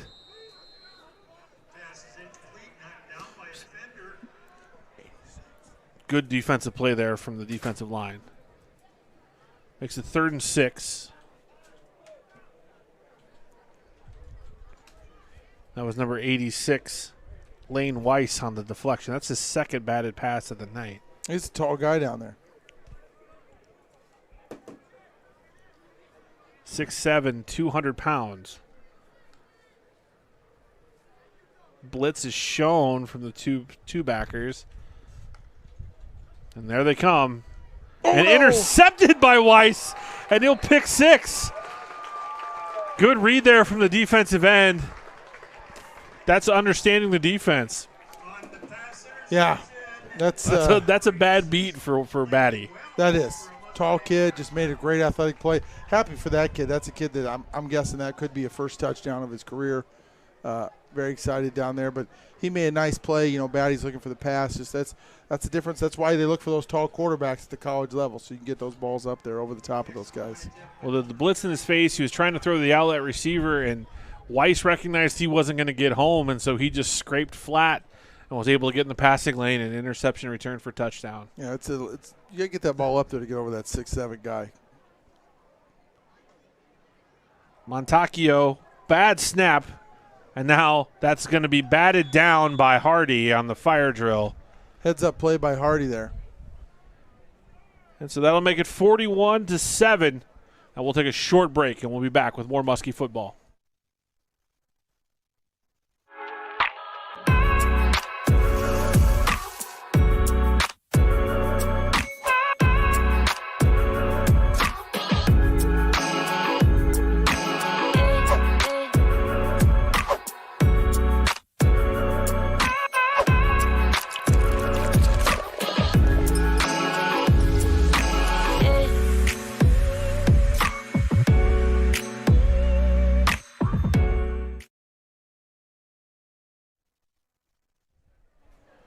And welcome back. It is second half action as the Muskies trail Hempstead 41-7. The missed extra point by Montacchio was a bad snap, so the fire drill deflected by the Muskies. And now the Muscatine kickoff return team will look to get a return. There's Lane. He gets it at the 5. Tries to find a seam. Skirts his way to the 24-yard line. You know, a tough one, Joel. We've had 20 points that you can't put on the defense. You know, a couple pick sixes, And both very athletic plays by the kids that made them. And a kickoff return. Kick return off, right out of the gates there on their first time having possession of the ball. And otherwise, that's a 21-7 game. Coach Hawkins' defense has played very admirably today. Just got to get something going here offensively. Give us to Kozad. He bumps out. He's got a lane now. Gain of about 14 on first down by Kozad. He's had a couple good chunk runs there. Absolutely. And you mentioned on those 2 interception returns for touchdown, that last one was a great play by the defensive end. There's no chance in catching him for the tackle. And then their fastest defensive back intercepts a deep pass late, and he's able to set up a wall return. Almost gets another one there, does Harris, on the high pass from Batty. Well, and that pick and return was really one of the best athletic plays we've seen this season so far through these games. Pass was intended for Thompson. Just a little high, which isn't really where you want to be. On the outside there, you don't want to miss high. Give here to Kozad. He bounces it out right again. Another good gain, and then we're going to get, I think, the late hit out of bounds. Yep. So that'll tack on 15 more to the 6-yard gain by Ty Kozad. Joel, I wanted to mention, this is for people that have been following Muskie football for a while, this is the 20th anniversary this season, of Muscatine's first playoff win for football. So October 31st, my birthday, 2001, head coach John Each, offensive coordinator Brian Sauser, defensive coordinator Mark Holler, a great group of kids, went down to Burlington, a team that absolutely smacked them in the mouth on homecoming that year. I felt like it was a tremendous coaching job. Kids played amazing. Shout out to my brother Dan Nietzel, came out on a long snap at the very end of the game. I know my dad was biting his fingernails off on that one. Muskie's got the job done, get that first playoff win. Tremendous season that year, 20th anniversary. And that team will be honored on October 15th when we return back to Muscatine Community Stadium. So we're looking forward to having hopefully some of those fellas back. And I actually remember listening to that game on internet radio, because you could get radio stations in my dorm room in Sioux City, Iowa. It was my sophomore year of college, because I was so happy to cheer on Coach Each and his group. Batty back to pass. Yeah, it was exciting. He took a big hit there. Yeah, he did. It was an exciting night. Again, like I said, I know people didn't give the Muskies a big chance. Burlington, very highly ranked that year, was tremendous talent. Had a couple amazing running backs that were both playing like slot and wing. They ran a lot of that sweep stuff, some of what we'd call the old Chuck play. Well, they had a sophomore fullback in Mitch King, who went on to be, Defensive Player of the Year in the Big Ten. Yeah, really great team, and just got them. Awesome night. Very exciting for the Muskies. Really glad to have a chance to celebrate those guys here on the 20th anniversary this year, coming up in a couple weeks. Here's the shovel to Henry. Paul Henry gets a gain there on third down. That'll make it 4th and 7, and I think we'll see Muscatine go for it here. Yeah, but I think that's the rest of the story, Joel.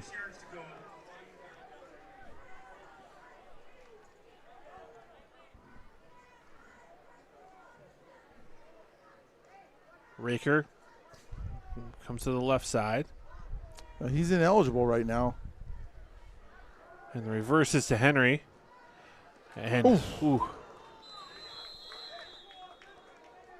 and that is Freiberger on the tackle.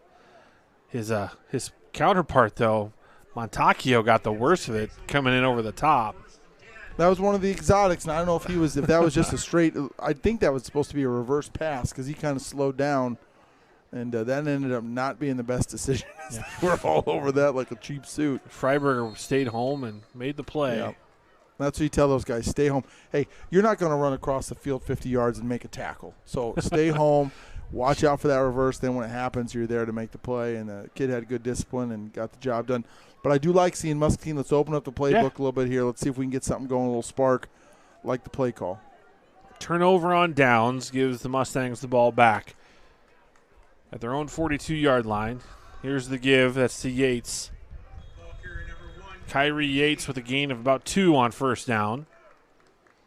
Well, I know that Coach Hawkins is going to have a little talk with a couple of his defensive players there. You got a blitz on. Guys don't get any penetration. That is a very frustrating thing for a coach. If I call a blitz, you better get in there, or we're not calling your number again anytime soon. Bad snap. Pettinger able to get it and scramble for a couple yards here. 4 yards. You know, we talk about Batty, but Pettinger's really looked composed tonight, too. There's been a couple of those bad snaps where we've been able to pick him up, make something happen. He's just been calm under pressure. He's doing a lot of zone reads where he's got to make a call and give it or not give it. And he's had a couple holds on extra points that have skipped back to him, too, that he's gotten down on the tee. Yep. Even Ray Finkel will be proud. Here's the give to Tate, excuse me. And he is tackled by Lopez and Kozad, but he does get the first down just by a yard. I continue to be impressed by Lopez's ability to make tackles on the He's fearless, on the edge. man. Again, 5'6", 150, and consistently brings guys down. Flag on the play. Pettinger looking to throw it deep. There's a pick. And it is tipped and caught by Bessler. No. There's a flag on the play. I believe this is an illegal formation or an illegal shift. Gosh. He had it. Yeah, I mean, to your point, Joel, it's not just being fearless, which I agree. I mean, when you're not a big kid and you're out there and you're tackling, I mean, there's some big dudes running at you. He's a good technique, but it is good technique and just his ability to consistently make those plays and not bounce off, not Olay a guy where he kind of throws up the token hand at him and lets him go by, but just get those kids down in every game we've seen him play. I'm really, really impressed with his ability on the outside to make those tackles. And the Muskies catch a break after Hempstead caught a break. And Henry bobbled the interception, and they were able to get the big catch for down the field. Illegal formation will make it 1st and 15.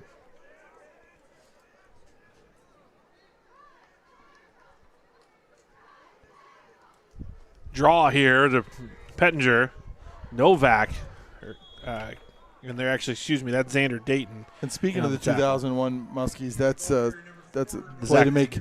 The Zach Wells special? Well, he wasn't quarterback there, but that's a play to make Johnny Each very happy. That guy loved the quarterback draw. Was that Ben Stover? Or I think it was Vaughn Burkhamper there in 2001.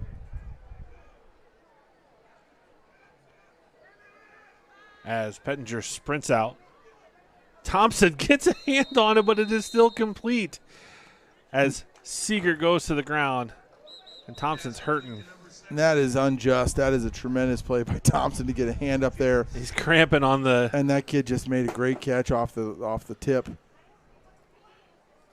We'd love to see the Muskies out there still competing. Yeah, I've been really impressed with the defensive effort and offensive effort tonight too. But these secondary players, they're finding themselves in the right position, with the exception of the one scramble drill situation where Henry kind of got lost in the wash.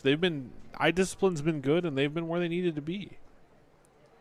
And again, like we talked about, you give up 20 points on plays where your defense isn't on the field, and that's always going to be tough for anybody to come back from. And so, I think the defense has played very admirably. It's kept them tight. When I used to coach with now Principal Chris Nienhaus, we used to always joke he was the offensive coordinator, I was defensive coordinator. He'd say, I got to hold him to 17 points, and I'd tell him he's got to score 21. And the Muskies pretty close to that mark tonight. If you can keep a team to 21 to 17 points, especially in high school football, you're doing really well. You hope your offense can get in there and get 21, 24 points and give you a chance to win. And again, you don't always account for some of those points that come when you don't have your boys on the field. And Darnell Thompson was the injured Muskie. He was cramping up. They were stretching him out. And Nicole Calvert doing her job. She celebrated a birthday this week, so happy birthday to Nicole. Happy 27th, Nicole. So 6:50 to play here in the third quarter.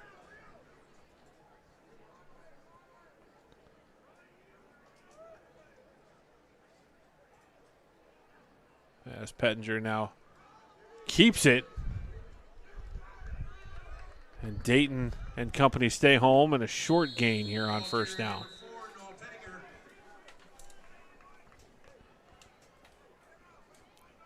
Muscatine staying home, plugging the gaps a little bit better on that play. Second down, 8 yards to go. Kowitzel, Garrison, and company up front have done a nice job tonight. Yeah, the yards they've gotten running have really been more towards the outside. You're right. I think the front three's done a pretty good job for the most part. Now Pettinger outside. Hurdles a defender. And I think he steps out just short of the first down marker. Didn't get to try the popcorn tonight, Joel, but I did appreciate the Happy Joe's pizza. If I'm going to pay $3 a slice, might as well be pizza that normally costs $3 a slice anyway. Did they have Canadian bacon and sauerkraut? They did not. They did not. Where are you on the Happy Joe's special? That's my favorite. like it. I'm very German. Anything like that. Sauerkraut and cased meats, big fan. It's the title of your autobiography. Yeah. Complete out to Ziegert. He breaks a tackle, and he's forced out of bounds. Lionel Graciano was the first to get there, but Ziegert breaks the tackle, and Novak and Dayton pursue and push him out. But it'll be first and goal from the 5. The real title will be What's a Y Chromosome, but if I write a sequel, it'll be Cased Meats and Sauerkraut. That's the follow-up? Yeah. I don't know if there's enough stuff for 2 books, but we'll see. Maybe they're picture books. Coffee table book. Pettinger gives it to Tate. And Tate is nice tackle. Tackled short of the goal line. Looked like he was going to cruise into the end zone. There was 2 steps the door there just shut.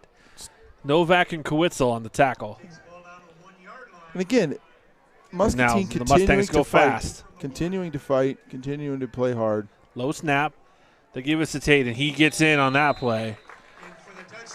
And Kyrie Tate with the touchdown. Yeah, Jacob Novak got in and gave him a little bit of pressure. They was able to dodge around Novak, and then it was just, the guy only needed 1 yard. Tough to stop. So that'll make it 47-7 with the pending extra point. It will put us in the realm of continuous clock.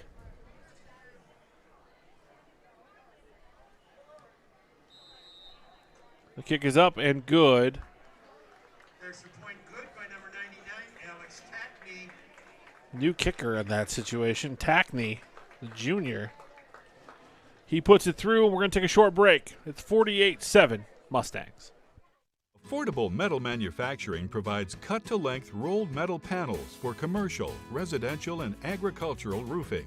We take pride in delivering our products with a short lead time, normally 3 days or less. Our panels are cut to the nearest 1/8 of an inch for greater efficiency and less waste. Affordable Metal can even roll your panels on site. Call today for a free quote and let us become your preferred supplier. Affordable Metal Manufacturing. Our business is rolling.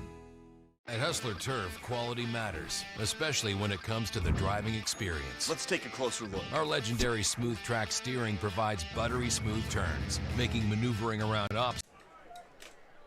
And we are back with 5:21 to go here as the Mustangs kick off short. It's taken by Henry at the 25. He breaks a tackle. Now he tries to bounce out and break contain. And here goes Henry across the 40, the 45. And he's pushed out of bounds by the kicker. And Melissa, continuous clock happens when we achieve a 35-point deficit. So when a team is in the lead by 35 points, the clock will continue to run. Thanks for your interest and your comment. We appreciate you watching. Don't forget to like and subscribe on Facebook and YouTube. Way better than slime channels.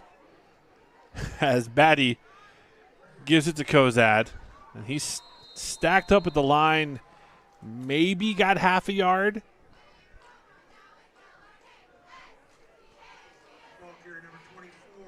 And the injured player for the Muskies.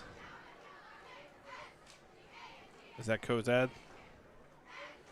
It is. Another cramping issue. So many of these Muskies are playing every snap both ways. Well, and guys forget, it's, I would say it's not as warm, but truthfully it's been incredibly warm all week, and got to make sure you're hydrating. And so as the Muskies Tyco's, that looks like they're going to get him up here soon. There's nothing worse than a cramp, too, Ben. Like, I've had some really catastrophic injuries, but I think I remember the calf cramps almost as much as I do some of the more painful ones. Yeah, I don't know. I never cramped during a game, but we did when we used to play rugby. Sometimes we'd play a rugby game and sweat a lot of water out of our system, and then we'd have to drive home from Minneapolis. And there was a couple times cramp up on the drive. We got back to Muscatine when I tried to get out of the car. It was a bad situation. I felt like quite a coward for about 30 seconds. Need your pickle popsicles. That'll help. Yeah, I think I'd almost rather just cramp at that point. 4:23 to go here in the third quarter. I'll get you some. They're pretty good. 48-7 is the score as Ty Kozad is helped off the field. Good to see Darnell Thompson back on the field for the Muskies. He is at the top of your screen to the right of Batty. Recker in the backfield along with Crabtree. Braden Lane out wide left. Here's the give to Crabtree. And he is tackled from behind by Jack Reinigans.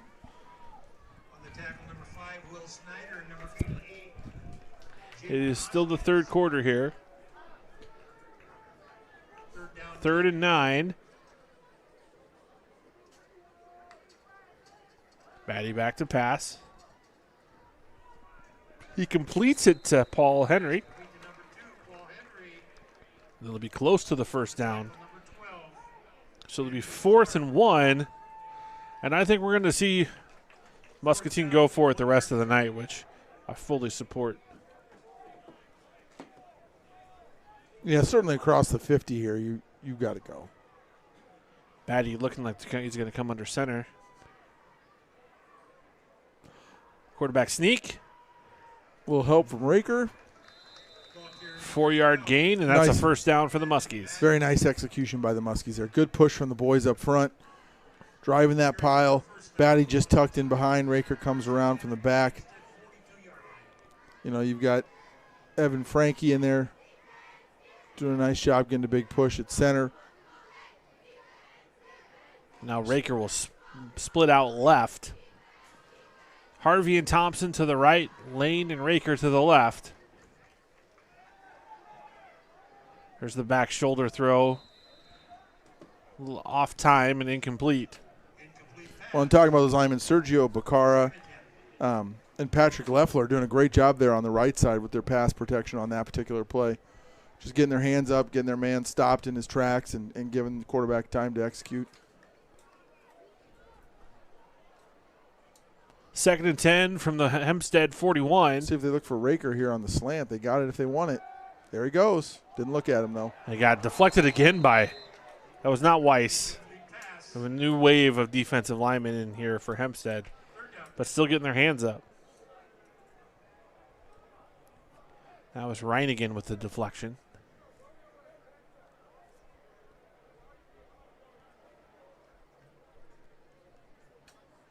If we get up here early enough next week, Ben, we can take the cable car up the hill. Maybe see if our wives will pack us a picnic breakfast or picnic lunch there, Joel. That'd be great. There's the tunnel screen to Thompson, and he's in the open field. Nice Thompson move. breaks the tackle. It's a sprint to the goal line. Touchdown, Muskies. Nice little slip screen out on the outside. Comes back in, grabs it, off to the races. Darnell with a tremendous individual effort there to get some points on the board for Muscatine. Darnell Thompson, his second touchdown of the night. That'll make the score 48-13.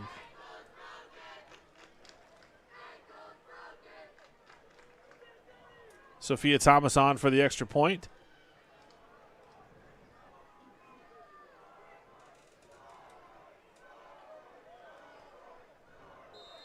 Extra point is good by Thomas. 48-14 is the score. And we'll take a short break. We'll be back with the kickoff on the Discover Muscatine Sports Network. Hi, I'm Ashley, and I'd like to take a minute to talk to you about Pearl City Media. At Pearl City Media, we develop custom marketing solutions for businesses of all kinds. Between radio, cable TV, newspaper, Facebook, Google, and YouTube ads, it can be tough to make sure your business is seen and understood by the right people. Pearl City Media understands that people are everywhere, and reaching the right kind of people for your business isn't so simple. Maybe you want to increase your business's awareness and sell more inventory, or maybe you want to book more appointments, or maybe you need a bump in your lunchtime traffic. Whatever your goals are, Pearl City Media will listen and create a strategic campaign focused on helping you reach those goals. We handle all the strategy, planning, execution, and will update you on the results of the campaign while constantly evaluating the effectiveness of your campaign.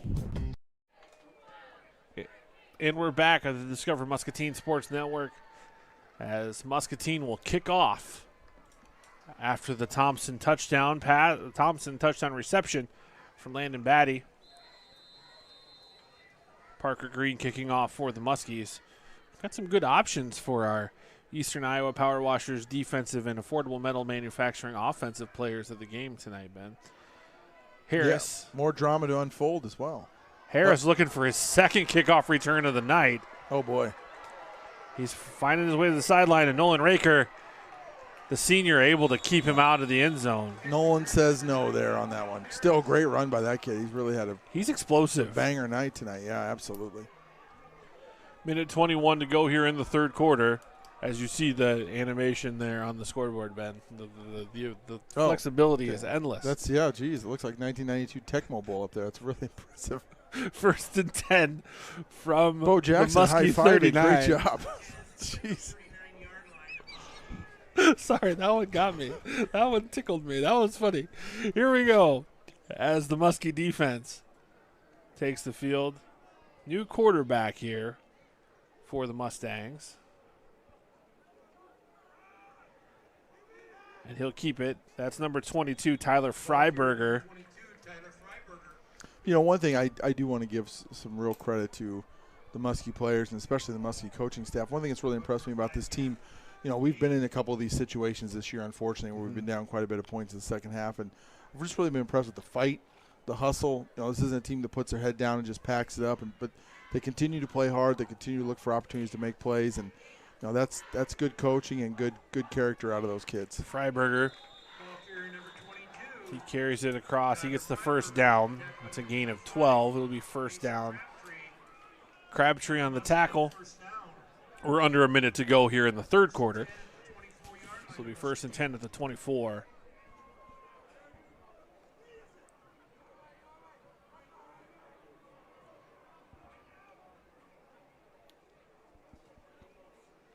Freiberger, he gives it to Montacchio. Nice job by Luke Hardy there. Set the edge. He had outside contain. He forced that play to go back inside him and got his hand on the man. That allowed his support Novak from the inside to come up and help clean it up. Pretty good play by the kid out there. And that's what you want. If you get too wide and they cut up inside, they got a hole, you got to set that edge somewhere. And if you get too far inside, they get outside you. There's nobody else to stop them. So really well played on that. And that's the end of the third quarter. We'll take a short break. We'll be back with fourth quarter action. It's the Muskies 14, the Hempstead Mustangs 48. Does it really matter how beef is trimmed? Meet the facts. Fact: Hy-Vee has higher standards when it comes to trimming beef. Hy-Vee Choice Reserve is trimmed with only 1/4 inch of fat. So you pay for the meat, not for the fat. And get what you pay for. Are you getting what you pay for? Stop paying for the fat. Check out meetthefacts.hyvee.com.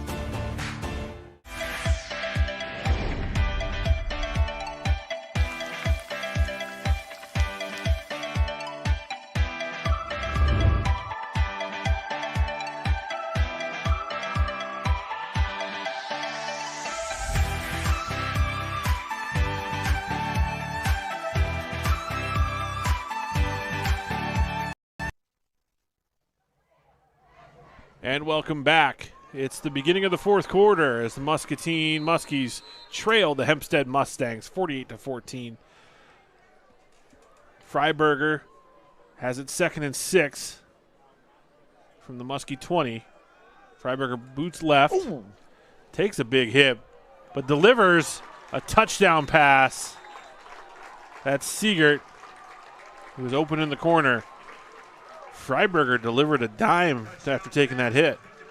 Yeah, nice little rush there by Jacob Novak, and he kind of folded him in half like an accordion there, but still the ball, to your point, was on the money. Touchdown catch.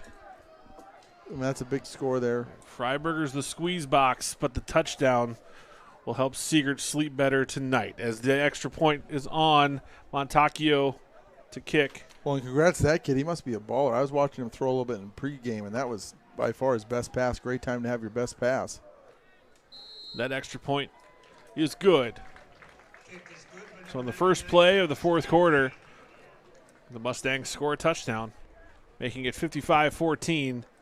We'll take a short break. We'll be back on the Muscatine Sports Network. At Hustler Turf, quality matters, especially in the strength and durability of our mowers. So you know your Hustler will stand the test of time. We think the difference is obvious. With our welded fabricated steel deck, high-strength 11-gauge one-piece frame, and the precision control of our smooth track steering, anyone can mow like a pro. Stop in to Muscatine Lawn and Power at 2020 Stewart Road to see Hustler quality for yourself. And we're back as the Mustangs of Hempstead will kick off to the Muscatine Muskies, leading 55-14. And 20 points scored by Hempstead on special teams or turnovers tonight.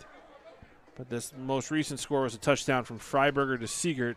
Low knuckle kick, and that is taken by Hy-Vee. Or Henry, excuse me. Now Paul Henry has a seam.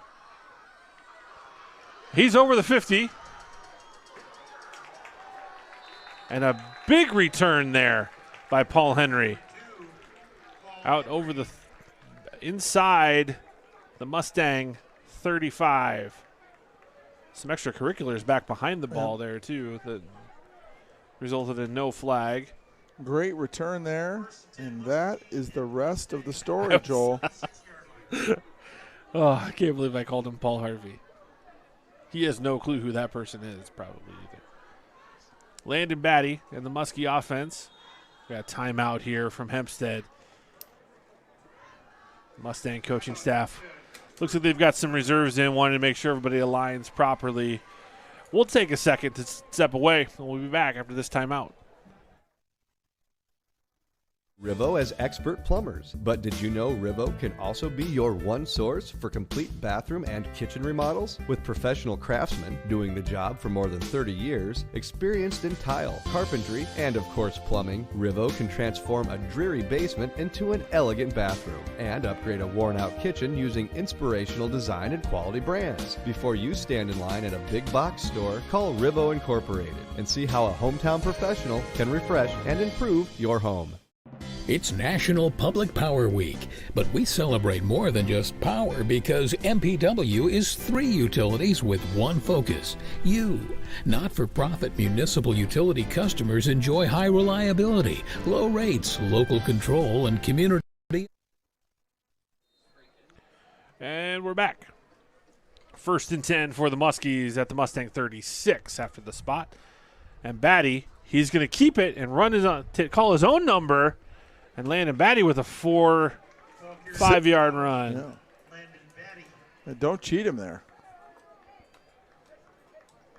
It's a robust 5. 2nd and 5 for the Muskies. Lane and Henry to the right side. Raker and Thompson to the left. Blitz coming off the edge. Nice pickup. And Batty able to get rid of it.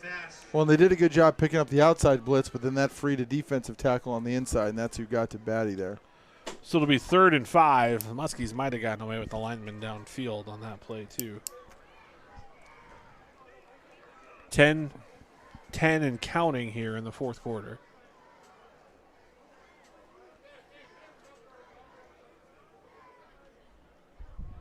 As Batty handles the low snap. High ball to the outside, falls incomplete. They'll make it 4th and 5. Stolzfa's helmet came off, so he'll come out for a play. Yeah, it's like Ichabod Crane around here. I can't. That's the most helmets I've seen come off in a game in years. I've been around football and broadcasting a long time. That's the first headless horseman. Ichabod. I love it. Remember the old Disney cartoon of the headless horseman? 925. We were poor. We didn't have those. Wait, we were too. We had the free Disney weekend. Now stop it. Stop it. Early on. Jeez. Early on. Henry with the catch as we don't discuss my parents' situation. Good First and 10 from the 16. We're in the First National Bank of Muscatine red zone. I hate government cheese. How about you, Joel? Jeez. High snap. It's Kozad. So that'll make it second and long. Good job by Kozad to sacrifice himself there and get on that ball despite a gaggle of green shirts ready to pounce. They just ended up pouncing on him. Thompson to the left. Henry in the slot. Lane to the bottom of the formation.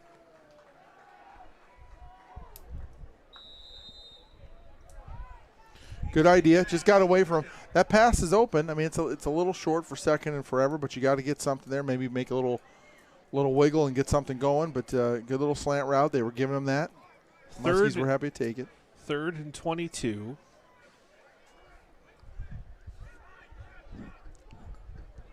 Again, this is a situation where Muscatine loves to run the screen. But you're seeing you got Dubuque's pressed up a little bit on him here. That pass is low and outside. It falls incomplete.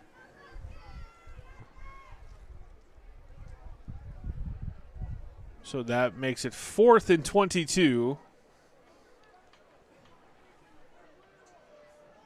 This would be a 45-yard field goal.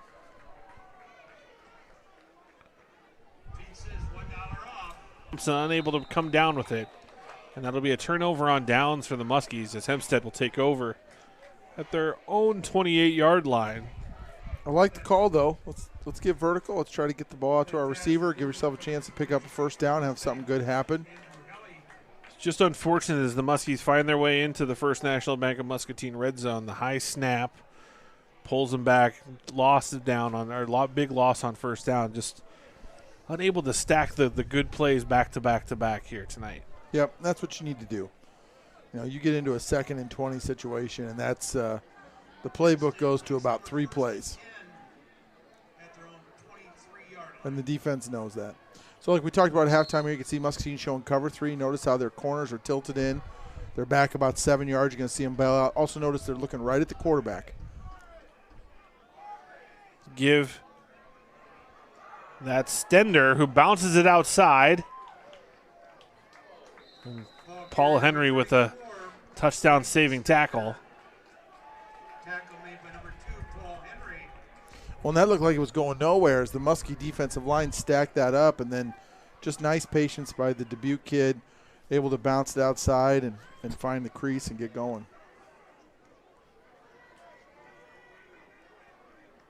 Starting to see the number of snaps that this Muskie defense have had to take its toll tonight. There's some tired guys on that defensive side of the ball. Stender extends that play and spins forward like a whirling dervish for a gain of 3. Frankie with the tackle.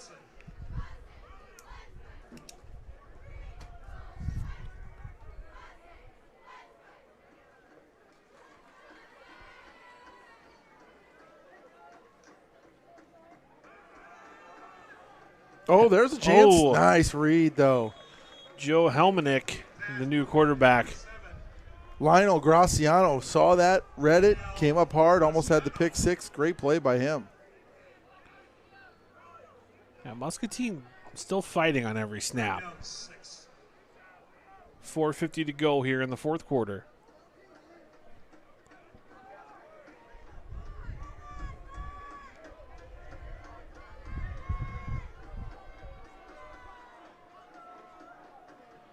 Helminick gives it to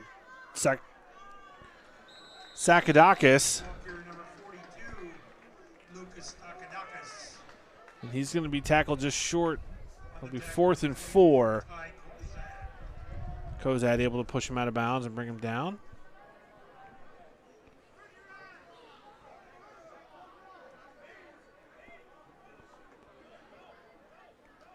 You get to these late game situations where you have sub packages in.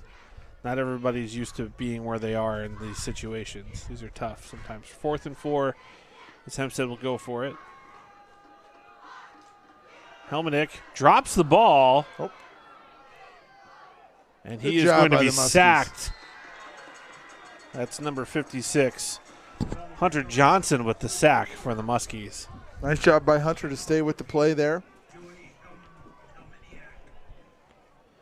It'll be 1st and 10 for the Muskies from the Mustang 46.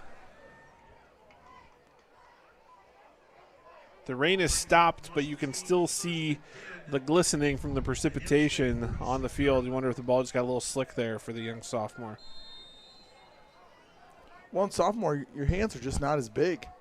There's a tremendous amount of growth. Oh, fire sale changes here. There we go. Get some backers in. Line change. Yeah. Timeout Muscatine, though, as they were having some alignment issues of their own. We'll take another short break. We'll be back on the Discover Muscatine Sports Network. We are looking for a zero-turn lawnmower. At Hustler Turf, quality matters. Can I test drive that one? In the store? Even in the buying experience. We know you want to buy from someone who knows what they're talking about. We're looking for a zero-turn mower. Like Great. This guy. First thing you need to know is what's the size of your property? Are there any obstacles? Head to your local Hustler dealer and talk to a lawnmower expert. Stop in to Muscatine Lawn and Power at 2020 Stewart Road to see Hustler quality for yourself. Getting meals to go from Hy-Vee is even easier with the new Hy-Vee Mealtime to Go website and curbside pickup. Just order online at Hy-Vee.com. And welcome back after the timeout. The Muskies have it 1st and 10 from the 46. Here's Raker in the quarterback. And he rumbles. Oh, he fumbles. The ball's still loose.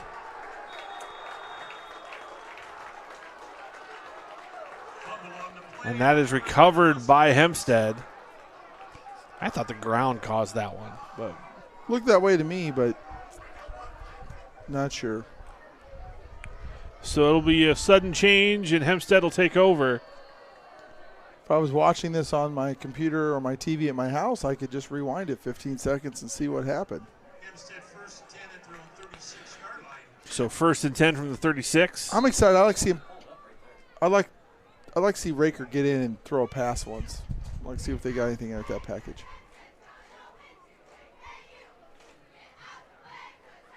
Helminick at the quarterback. Stender gets the handoff. You know, we talk about watching the replay, which if you're watching us here live on Facebook or YouTube, wherever you can do, but people may not realize how sophisticated it's gotten down there on the sidelines for these teams. We would have iPads, and the play that just went would load from 2 different angles, end zone and sideline, and we'd be able to watch those plays within about 7 to 10 seconds of that whistle blowing. It is unbelievable what they're able to do on the sidelines, even here at the high school football level these days with technology. Now Stender. Can't get headphones to work correctly, but you can beam signals out and watch video in 10 seconds. It's amazing.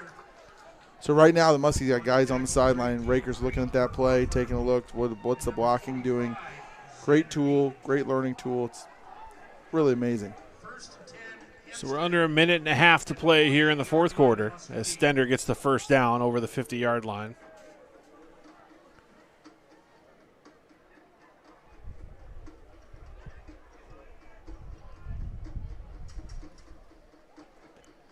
Now Helminick. He gives the ball to Stender. This is a new back. And now we see the victory sign going into from the Hempstead as this ball will be reset. There's a 6-second differential between the game clock and the play clock. And so we will see Hempstead take a knee here. One more snap left in this ball game as Hempstead will beat Muscatine 55-14. Helmink takes a knee.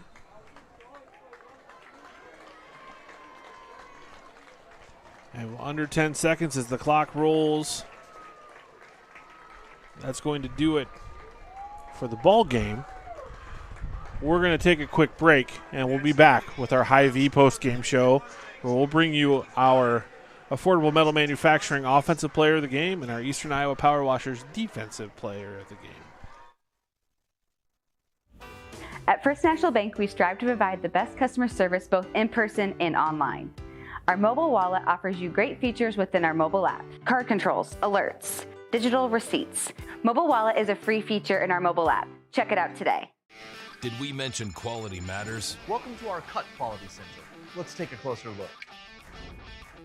Our mowers provide superior laser precision cut quality for a perfectly manicured lawn. Let's break this down in science terms. This grass is cut good. This grass is cut not as good. Hustler Turf. Mow like a pro. Stop in to Muscatine Lawn and Power at 2020 Stewart Road to see Hustler quality for yourself.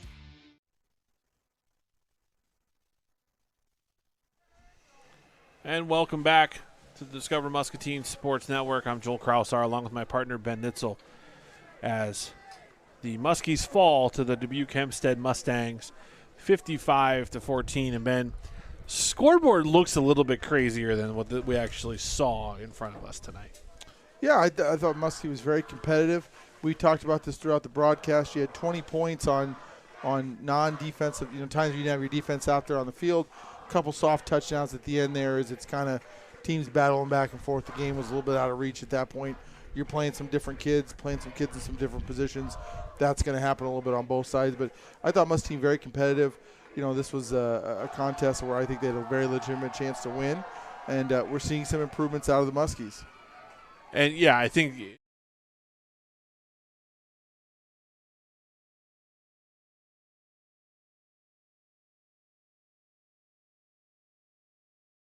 our offensive and defensive players of the game.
And it is the Hy-Vee post-game show on the Discover Muscatine Sports Network.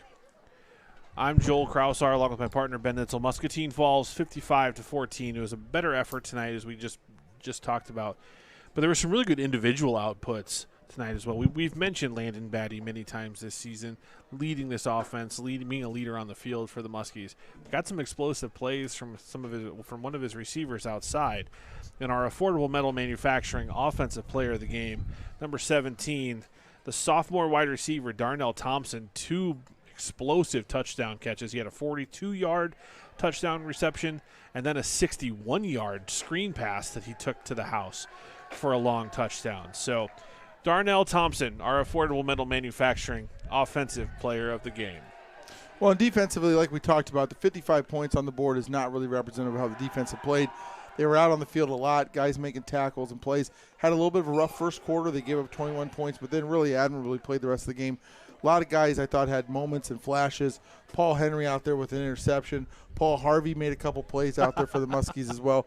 But to me, Luke Hardy, is my defensive player of the game tonight. I thought he did a good job being all around the field, coming up, making tackles, being back in some pass coverage as well. Just kind of an all-around great effort from him tonight, doing what he can do. And I thought that great hustle and no quit out of that kid. He was still going hard in the fourth quarter just like he was in the first quarter. Luke Hardy, our Eastern Iowa Power Washers defensive player of the game. Again, a huge thank you to all of our Muskie sponsors all season long, bringing you Muskie Athletics. We'll hit deja vu. We'll be back up here at Dalzell Field as the Muskies will take on Dubuque Senior next Friday night. And our play of the game, we have a couple different candidates for that play of the game. I really think that screen pass to Darnell Thompson, the 61-yard touchdown catch, that was one of the longest play from scrimmage for the Muskies this season. And really kind of thought we might get back into it after that one, but unfortunately not able to do that. Well, it's that or it's his first touchdown right out of the gate there where things were going our way. A little back shoulder throw. He caught it, little spin, got his guy to fall down and raced in the end zone and got the Muskies off to the big start. Both were good. Maybe co-players of the game since it's the same guy. Great job by him tonight, though. So those are our individual plays of the game. And that's going to do it for us tonight. This is your Hy-Vee post-game show. We'll do it all over again. And we'll be back here in Dubuque, and then we get to finish the season. 2 home games as the Muskies will host 2 Davenport Public Schools to finish out the year. So we're looking forward to this season. Continuing, Muscatine falls to 0-6 tonight, and the Hempstead Mustangs even up at 3-3. I'm Joel Kraushaar. Ben Nietzel. Have a great night, everyone.